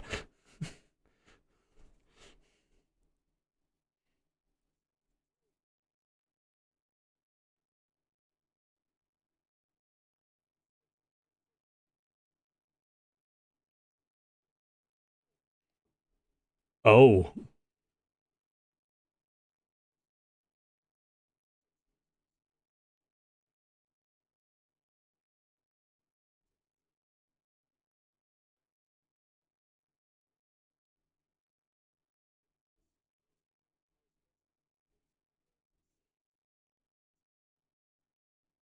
yeah, Dunamancy is very powerful magic.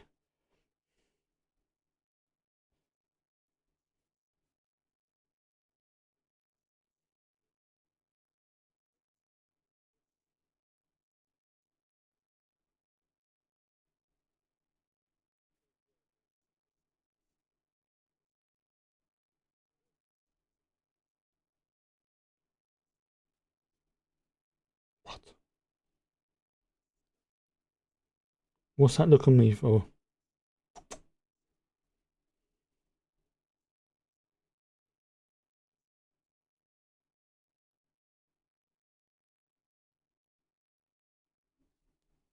Hmm. And of course, Ford being the gentleman is sleeping outside.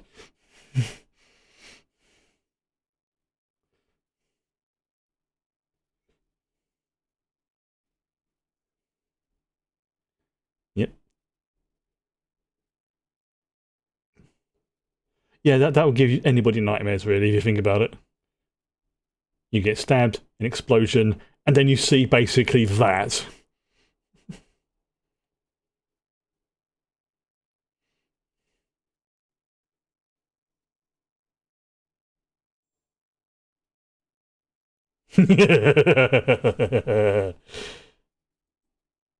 Right. Okay, right. Yes. We're gonna have like a couple of minutes break. Probably only literally a couple of minutes, if that. Because I need to go for the bathroom and I need to make sure the cat's getting very grumpy, so I'm going to probably fight her back for the chair. But yeah, it's oh, this is good. This is as good as Vox Machina was, just in a slightly different way. And I am really liking because they are showing us like the stuff that happens before the main campaign did. So although there's references and there's like moments of this like in flashbacks and stuff like that later on, and they do mention it from time to time, this what's going on is like basically each character had like their own individual like sessions, maybe like working together and things like that. Right, so yeah, we're gonna be back in a couple of minutes, and oh, I'm really looking forward to this. Right, be back soon.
I'm back.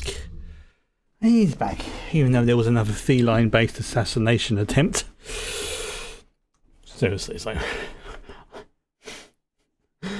I don't think she does it on purpose, but she's trying to be affectionate, but I'm trying to go down the stairs. She decides she's going to be right by my feet. And I've... Yep, I've definitely got a slight bruise on my arm now, where I the choice between landing on the cat and smacking into the door frame. But hey ho. Sorry, just adjusting me. Oh, there we go. Okay, right. Yeah, she doesn't do it on purpose, so there's no anger towards it. But I think let's just say I did teach the cat a new word. Let me just get comfortable, and then we shall resume. Sorry, there we go. I'll sort it out later. Right, okay. So for the last episode of tonight, this is called The Fletching and Moondrop Travelling, and it's cut off at the top, so never mind. Right, here we go. 5, 4, 3, 2, 1. Okay, yeah. There's no reason why I'm trying very hard not to spoil things. Because I know that for a lot of people this is a new campaign, but so far the campaign as we saw it as viewers starts basically at the end of this episode. From what I can seem to tell, like we did not know about these things until they had happened, basically. Like. But it's set in the same world as Campaign 1. And it is set, I believe, at least 10 years after the time frame of Campaign or Season 1, however you want to look at it. So there's still going to be... Now, this for me was also probably about 5, 6... more than that. Probably about 6, 7 years ago that I watched this. So a lot of this is more me going, oh yeah, I remember that now, and things like that.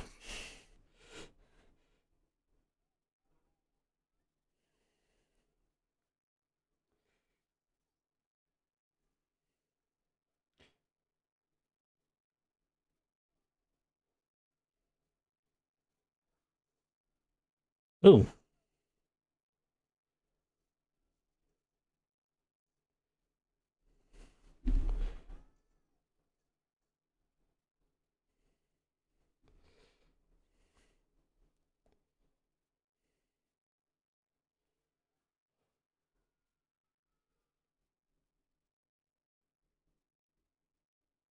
Indeed.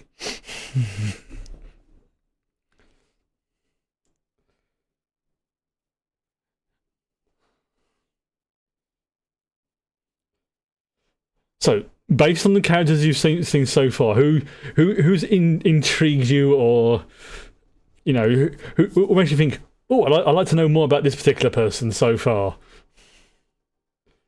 Now, bear in mind there are 2 more characters to properly meet yet. Not really a spoiler because it's been in the opening credits who they are.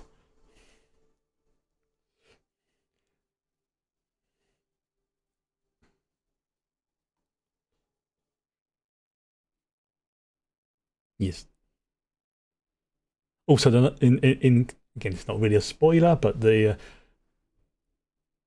no, I'll keep quiet.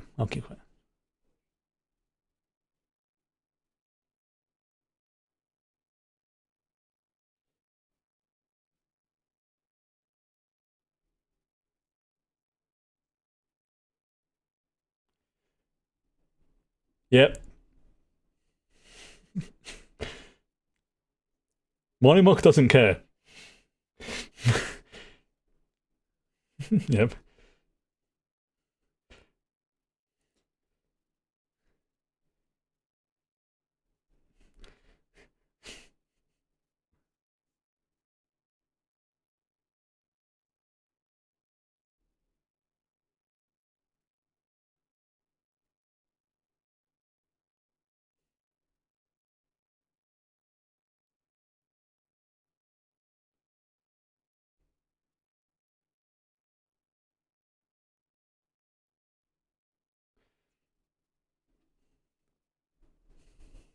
Nice.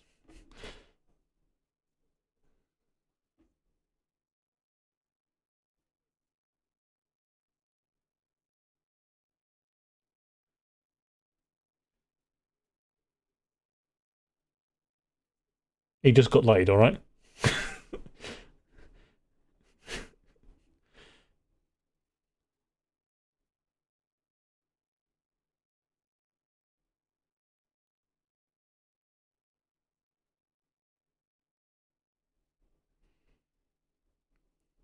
Yes, remember, every, one sort of standard trope in D&D is you need a reason to go and join the adventuring party. Sometimes it can just be you need money. Sometimes it's you want to get revenge. Sometimes it can be other things. But there always needs to be a reason for you to go on the party. That's the whole point.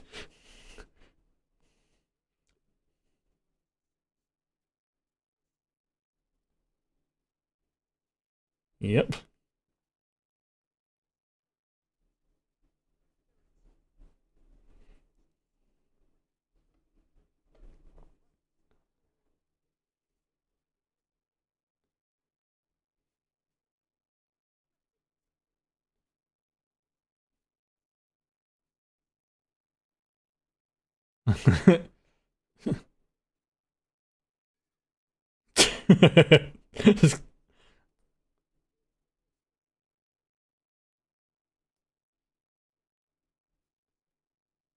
Yeah, liquid courage, yep.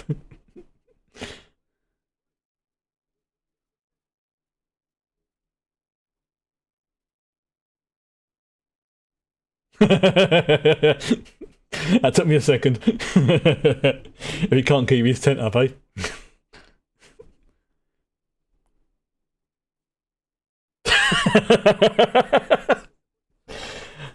Yeah. Yeah, the illusionist has disappeared. That's the point.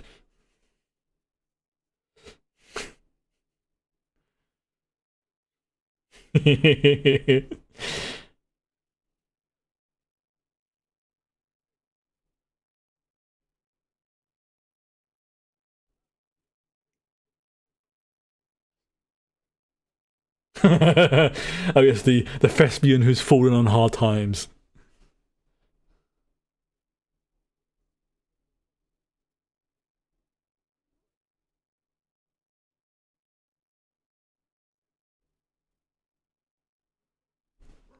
Come on in.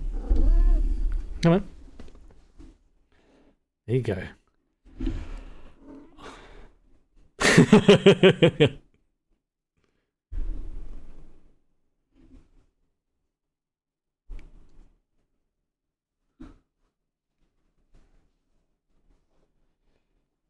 Yeah.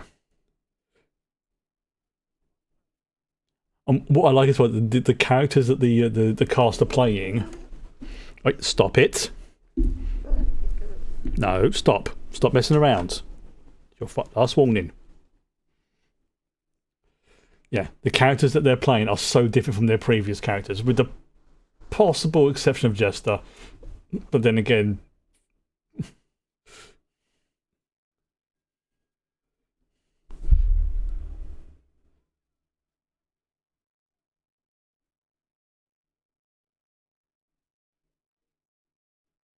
so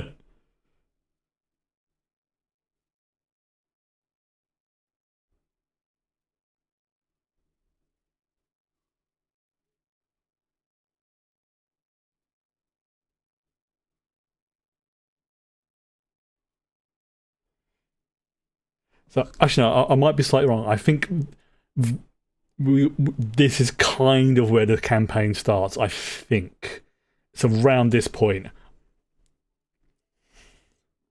I might be wrong. I know. This is what happened when you almost tripped me up on the stairs. Okay.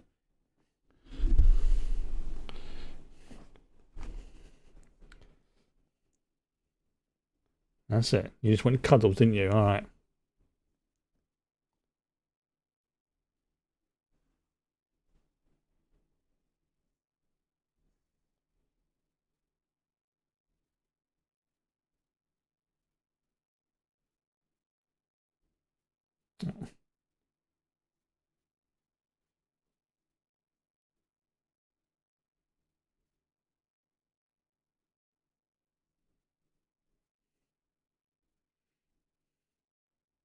Immediately won last week.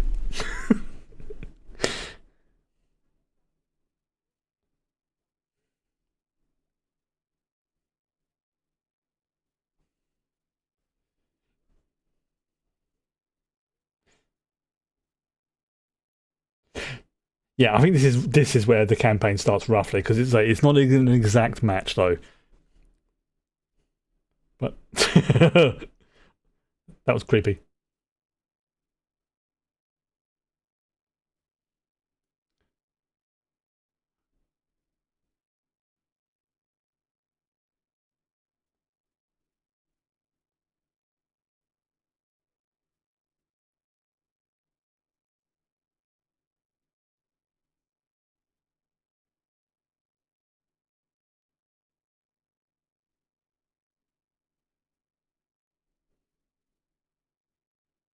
Oh, that's quite sweet. So yes, this is actually a pretty good representation of the various characters we've seen so far. Like, yeah,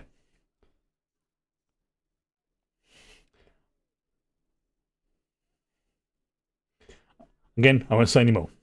But these have been fairly good representations of the characters. I mean, obviously they changed slightly over the campaign because that's how characters do in most RPGs.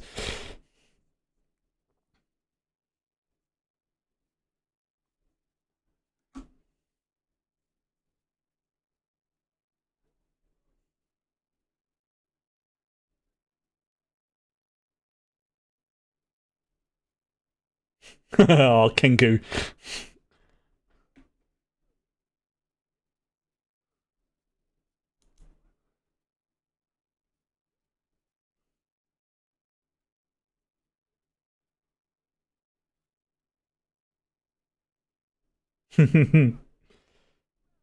Yeah, Kenku are basically mimics, and in earlier versions of D&D, they can only say what they've semi recently heard.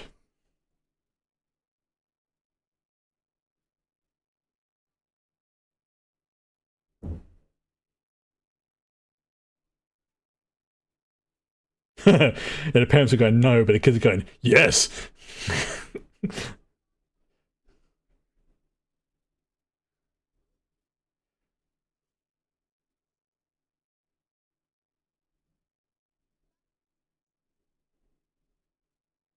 That's such a typical kid response.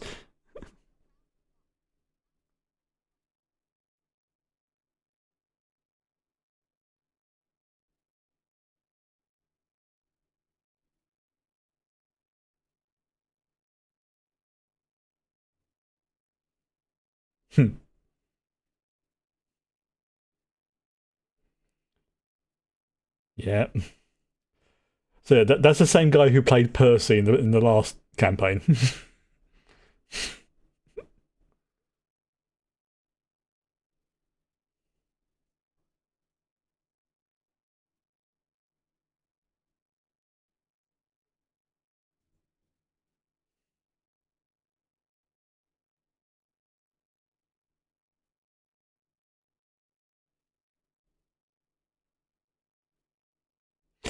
Yes, you can spot the classes of the groups so far. You have the magician or the wizard. You have the rogue. You have the cleric. You have the fighter. You have the monk, and you have the.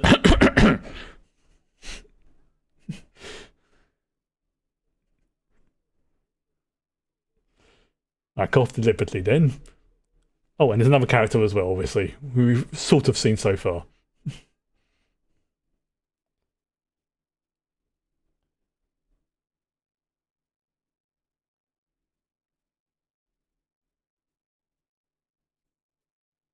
Bug, bug, bug, bug, bug.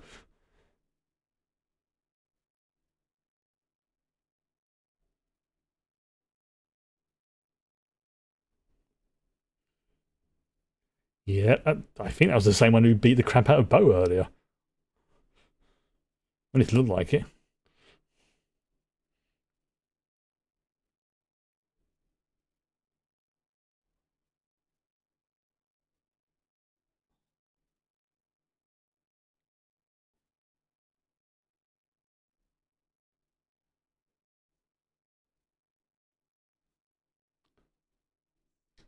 And of course she gets the fight intent.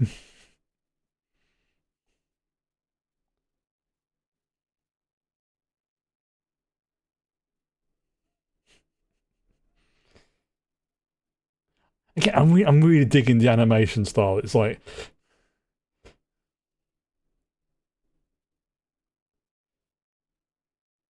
I thought I was scanning them for a moment.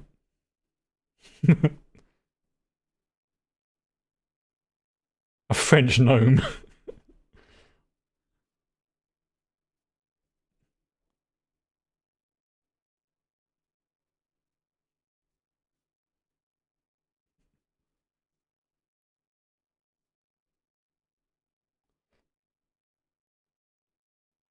But if Zemnian's a German like language.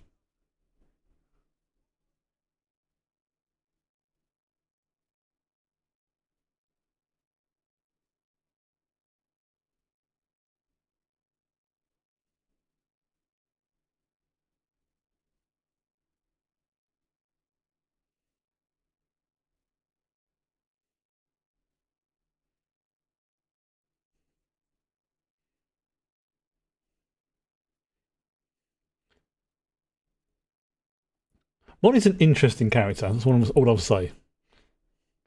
Interesting.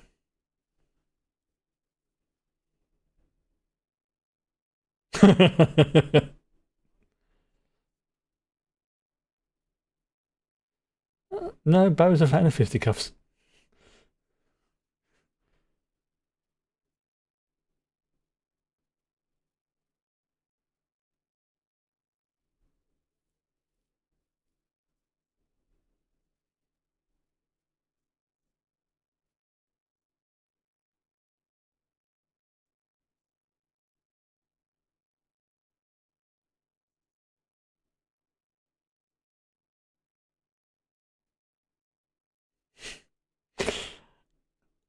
I must be good. Must be good. No spoilers. No spoilers. It's not even any one thing that's setting it off. It's just like my brain's going off on a complete tangent of like things that happen later on. I'm remembering. The greater good.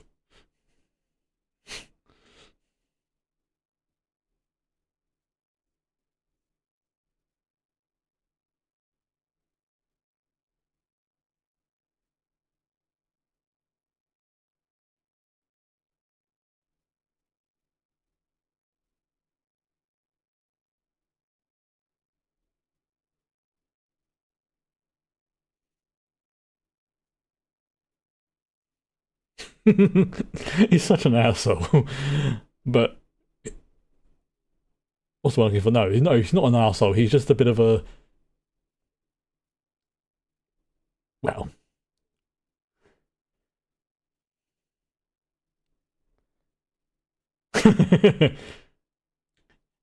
Interesting.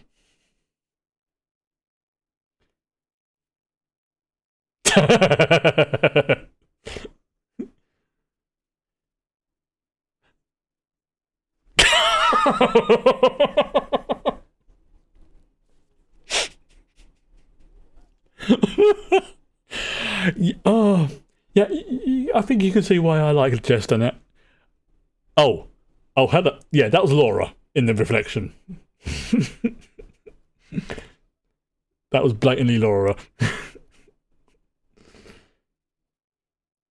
Oh my god.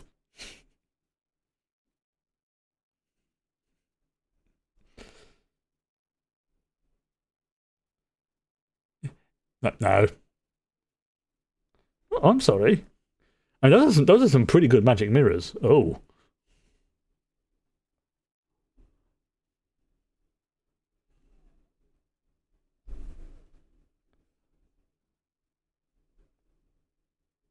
What are you doing, madam?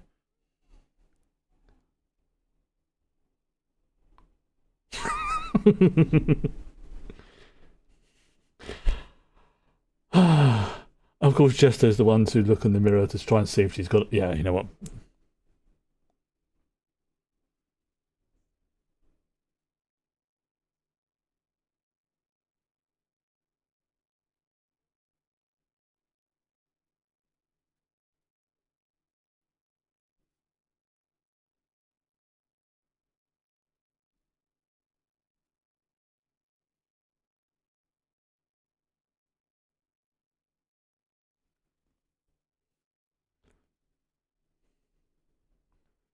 Hmm.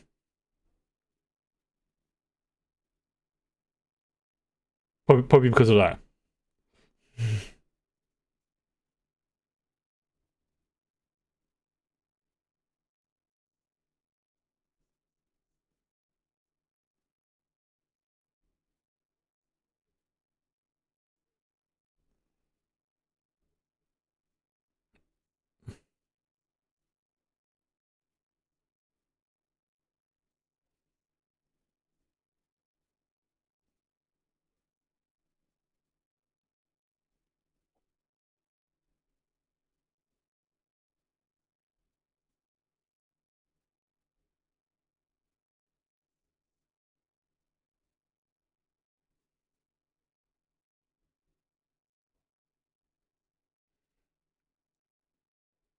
Mm-hmm. Oh yeah. I don't know what that is, but it looks good. There's some kind of satay.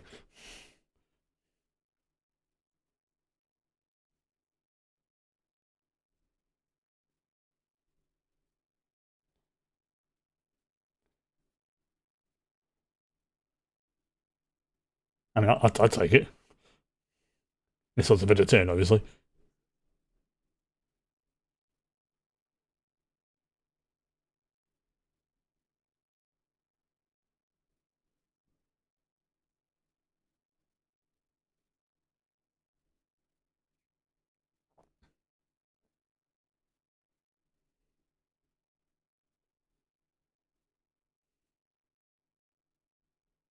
Dramatic music.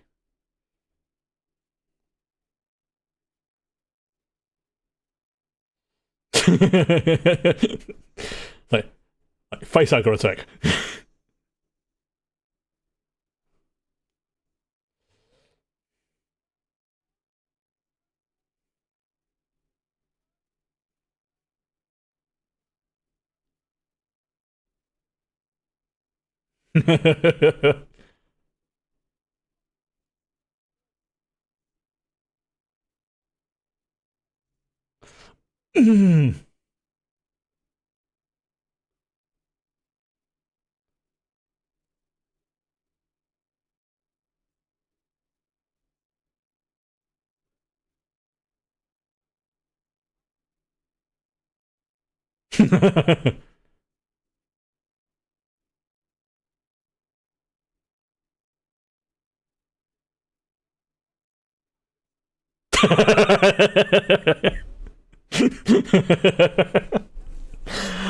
That's one of those tropes I would never get bored of. Is this going to be a running joke when every episode she gets cut off by like one? No, when she's trying to say something.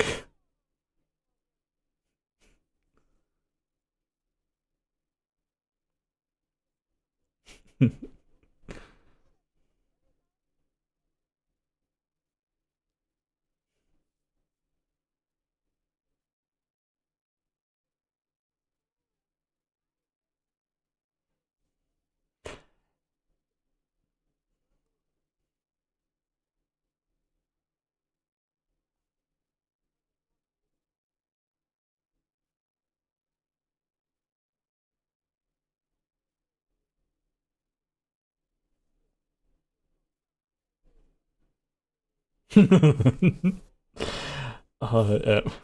Jester could not be further from Vexalia.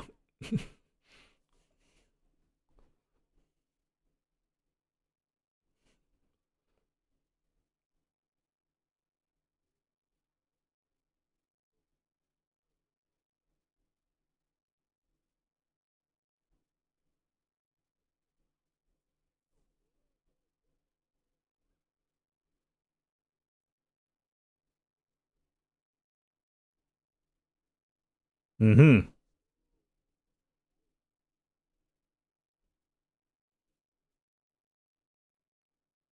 Oh, oh, the turtle.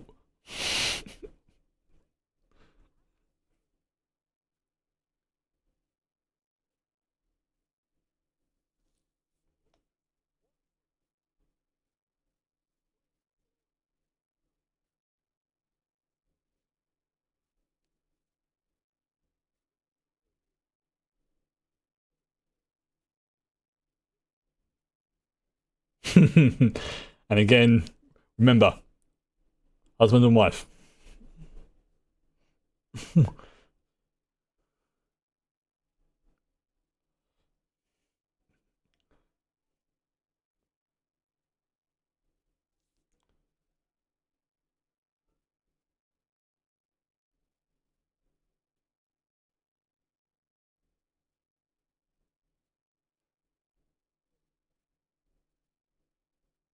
Okay.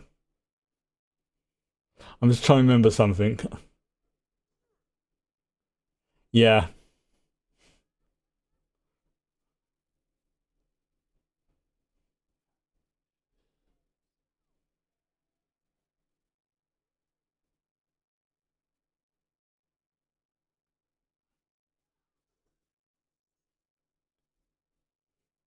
Yeah.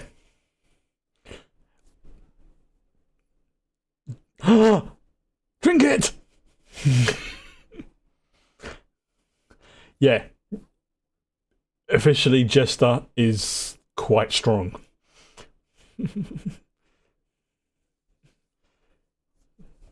Which is unusual for a cleric.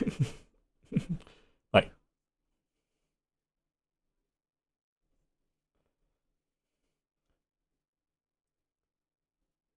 like, like, she's not like the strongest in the group, but she's pretty strong.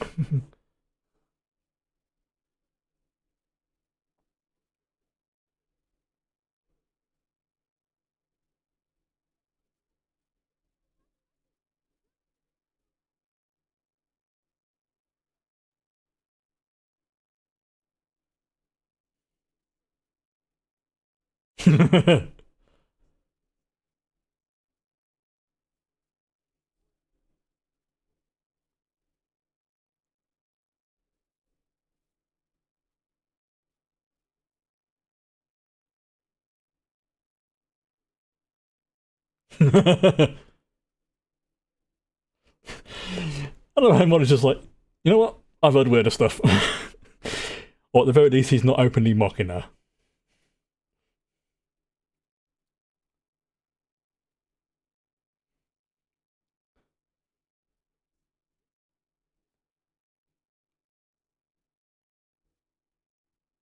Mm-hmm.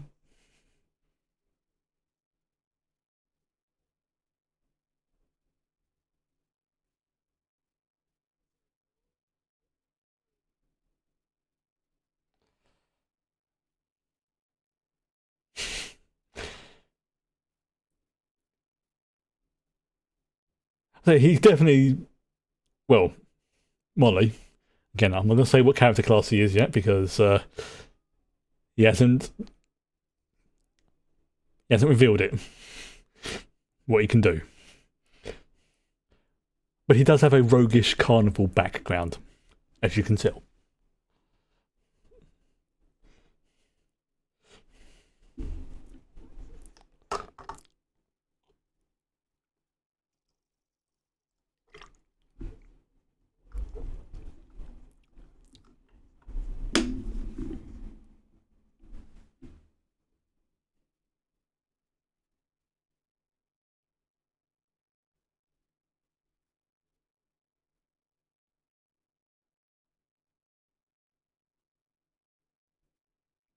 The main event.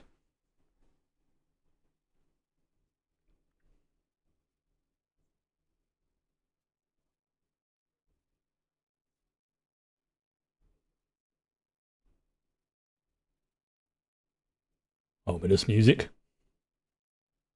So you can see how how the gang is all slowly starting to like meet and interact with each other and things like that.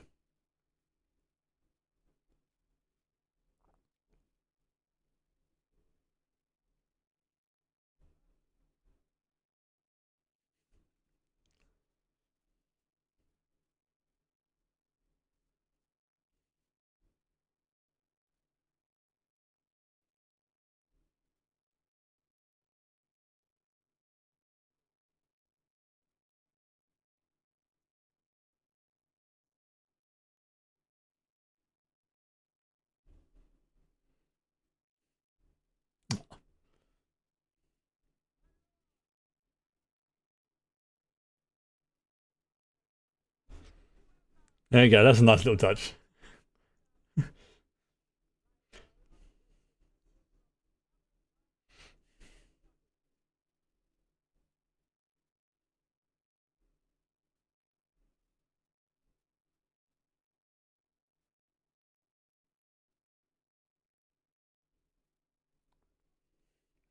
And the thing is, in tarot, and this is something I do know, death does not mean actual death as such. It can be, but it generally refers to endings and with the possibility of new beginnings.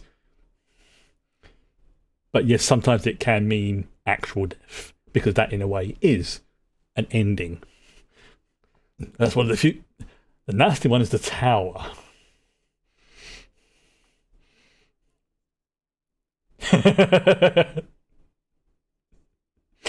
That's an ongoing joke. It's basically like the equivalent of like saying over to you.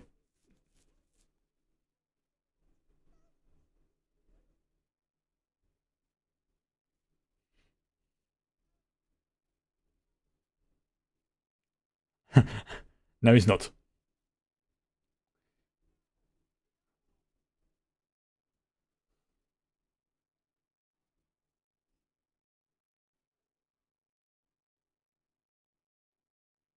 And where's the devil toad?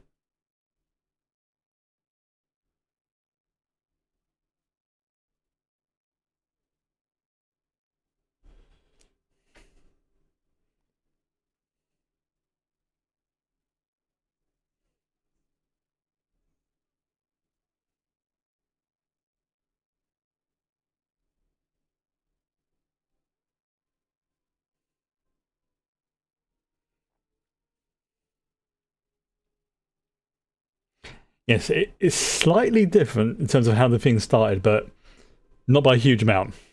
Like all the main events have been shown so far. He's a big boy.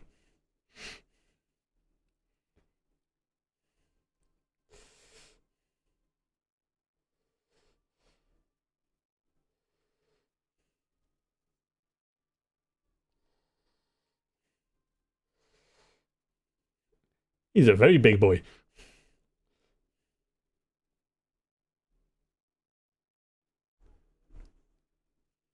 What are you doing?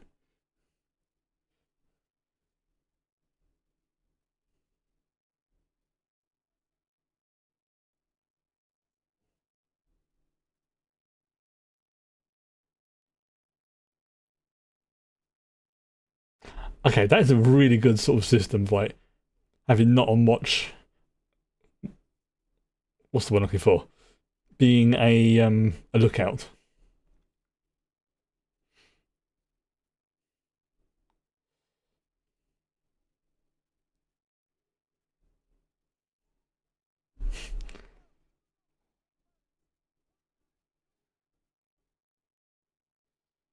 Bouncy bounce.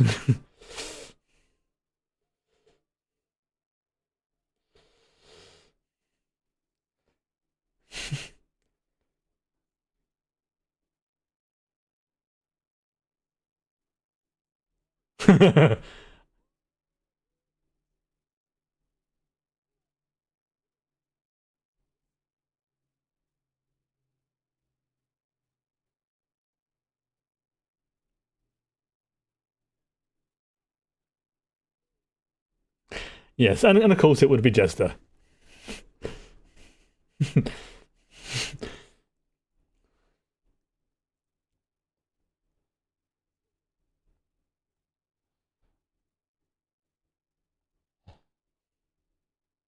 Oh,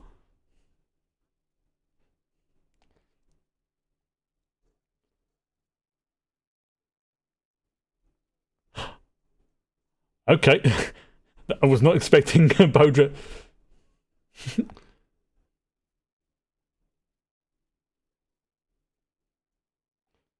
Yeah, I was definitely not expecting Bo to go dressed up in that outfit, but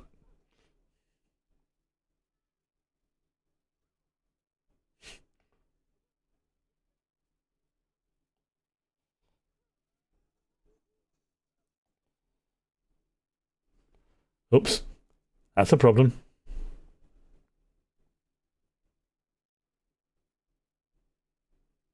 Yep, that's a problem.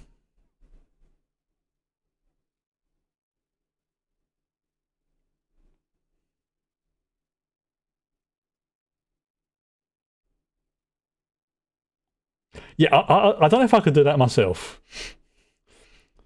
Even in an event like this, where you know it's pretty much going to be okay, I don't know if I could trust myself to do it.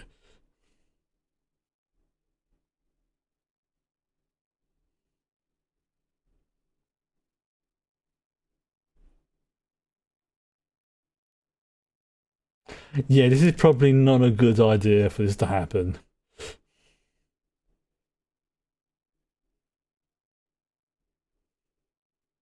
Yeah.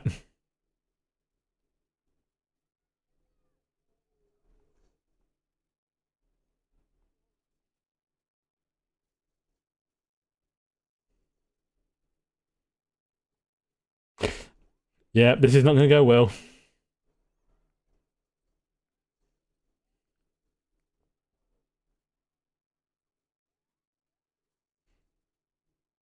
Yeah.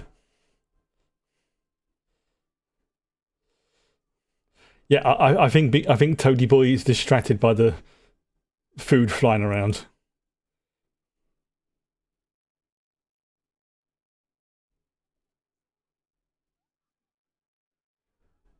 Yeah, because he's now got enough energy to break the control that she had.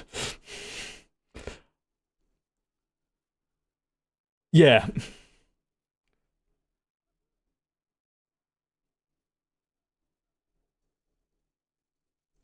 Yeah.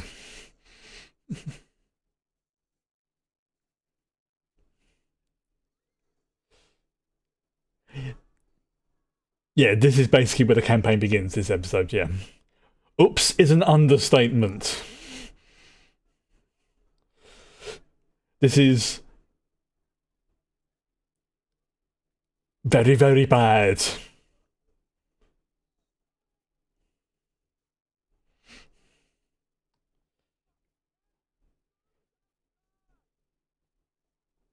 Yeah, this is very, very bad.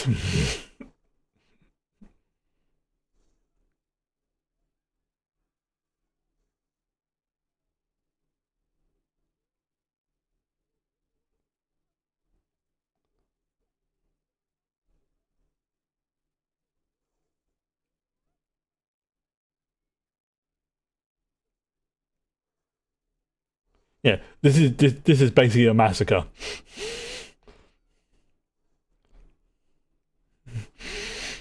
Oops, I catch.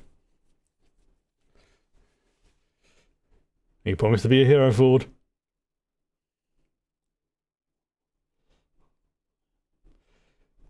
Basically, fake it till you make it.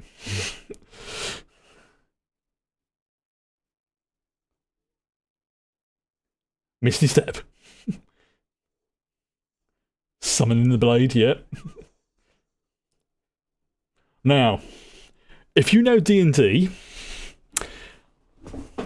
yes, Ford has a very interesting class. I think I got it wrong earlier. What do you think it is?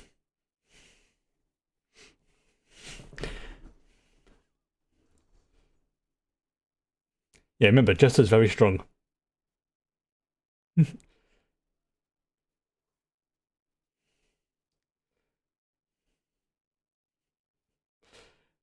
Well, he does have, let's just say this, he has fighter abilities.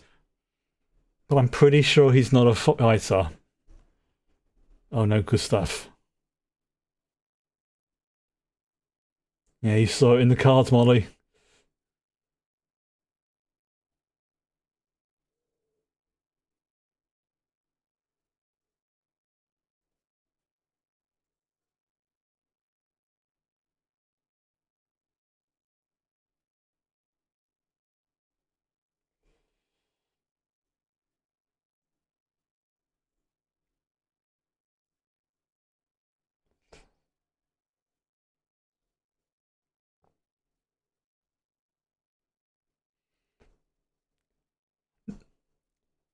Yeah.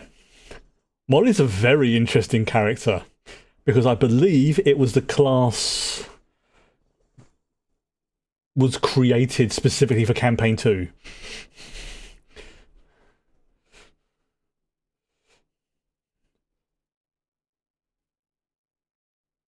It's oh, that's just messed up.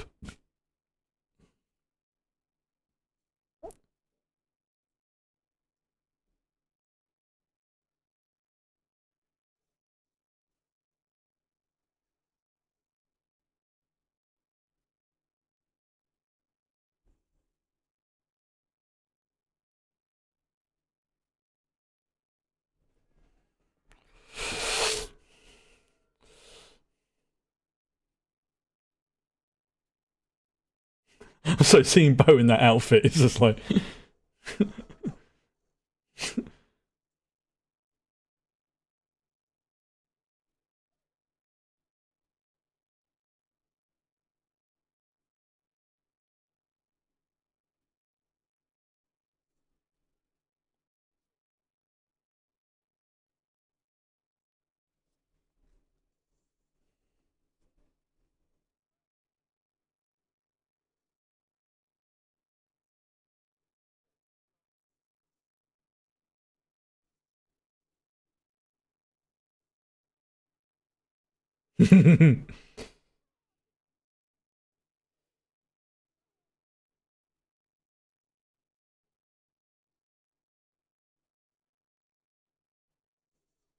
oops.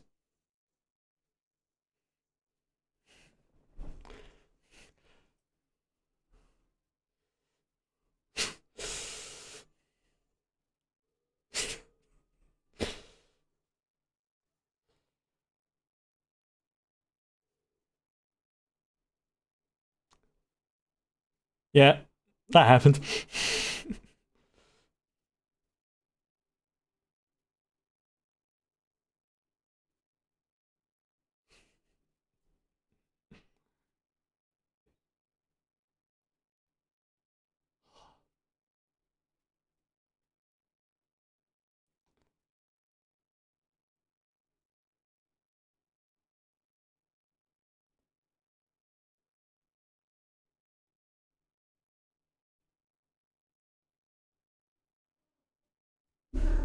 Hello.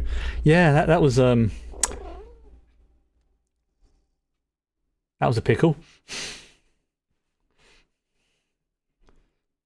Hello, cat. Hello. I know. Being paranoid keeps you safe. I've been shit. What? What?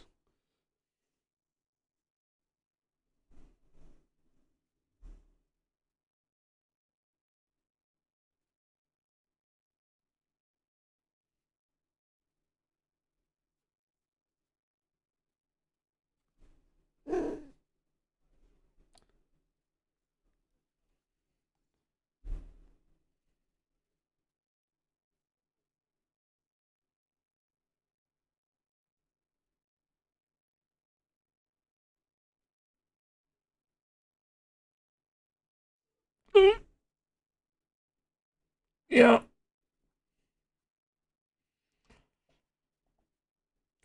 It's gonna leave a bruise.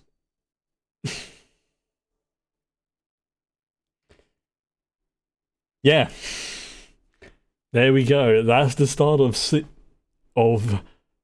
the Mighty Nein, aka Critical Role Campaign 2. And whilst I say there has been differences between it, there is the major points have happened, and that is basically where that bit at the end with the tent and the fire and everything else going on is basically where campaign 2, with a little bit lead up to it, of course, because it's an RPG, began. Yeah. So it looks like they're dropping one episode a week, from what I can tell. So yeah, next week it will be. Let me just stop this for a moment because there you go. So yeah, it's going to be like one episode a week. I think actually starting off with 3 and then having like one a week is good because it gets people hyped up. There's enough episodes there, gets people interested, and you're like, ooh, I want to see more. But I didn't know that Jonathan Frakes was going to be in this. that pleased me on a level I did not realise it would. It would. But no, okay, for now. So yeah, I'm going to be back on streaming on Tuesday. Doesn't look like Monday's going to be a go, unfortunately. Yeah, Alan Cummings, good stuff. Yeah, there's I believe Lucy Liu played the Bright Queen. There's a lot of major names you will recognise when you look up on the credits of this. But yeah, there's a lot of voices who are like, oh, in this, very much so. Yeah, it's very glad they had Alan Cumming in this. And if you don't know who Alan Cumming is, if you've again, now I was mentioning earlier about one of the X-Men films. He was in one of those as well, and he played a most excellent Nightcrawler. His version of Nightcrawler was just absolutely brilliant. Loved it. Especially that bit at the beginning. Oh, that was so good. So yeah, I'm gonna retire for the evening because. Oh yeah, I'm not gonna say any more because of spoilers. But let's just say this. This is going to be kind of typical of how the episodes go. They are very different characters from Vox Machina, but it is set in the same world as Vox Machina, so you may notice legitimate references and nods towards the characters, like the stuffed plushie trinket and things like that. But yeah, if you've never seen this before, there's some good stuff coming up, and we still technically have one more character to properly meet. We have seen them, but we haven't properly met them yet. That's all I will say. I don't know when they will turn up. Trying to see when they will turn up. I'm sure it'll be this season. But anyway, I'm jabbering, so I don't spoil things. I'm just going to say goodnight. So, good night.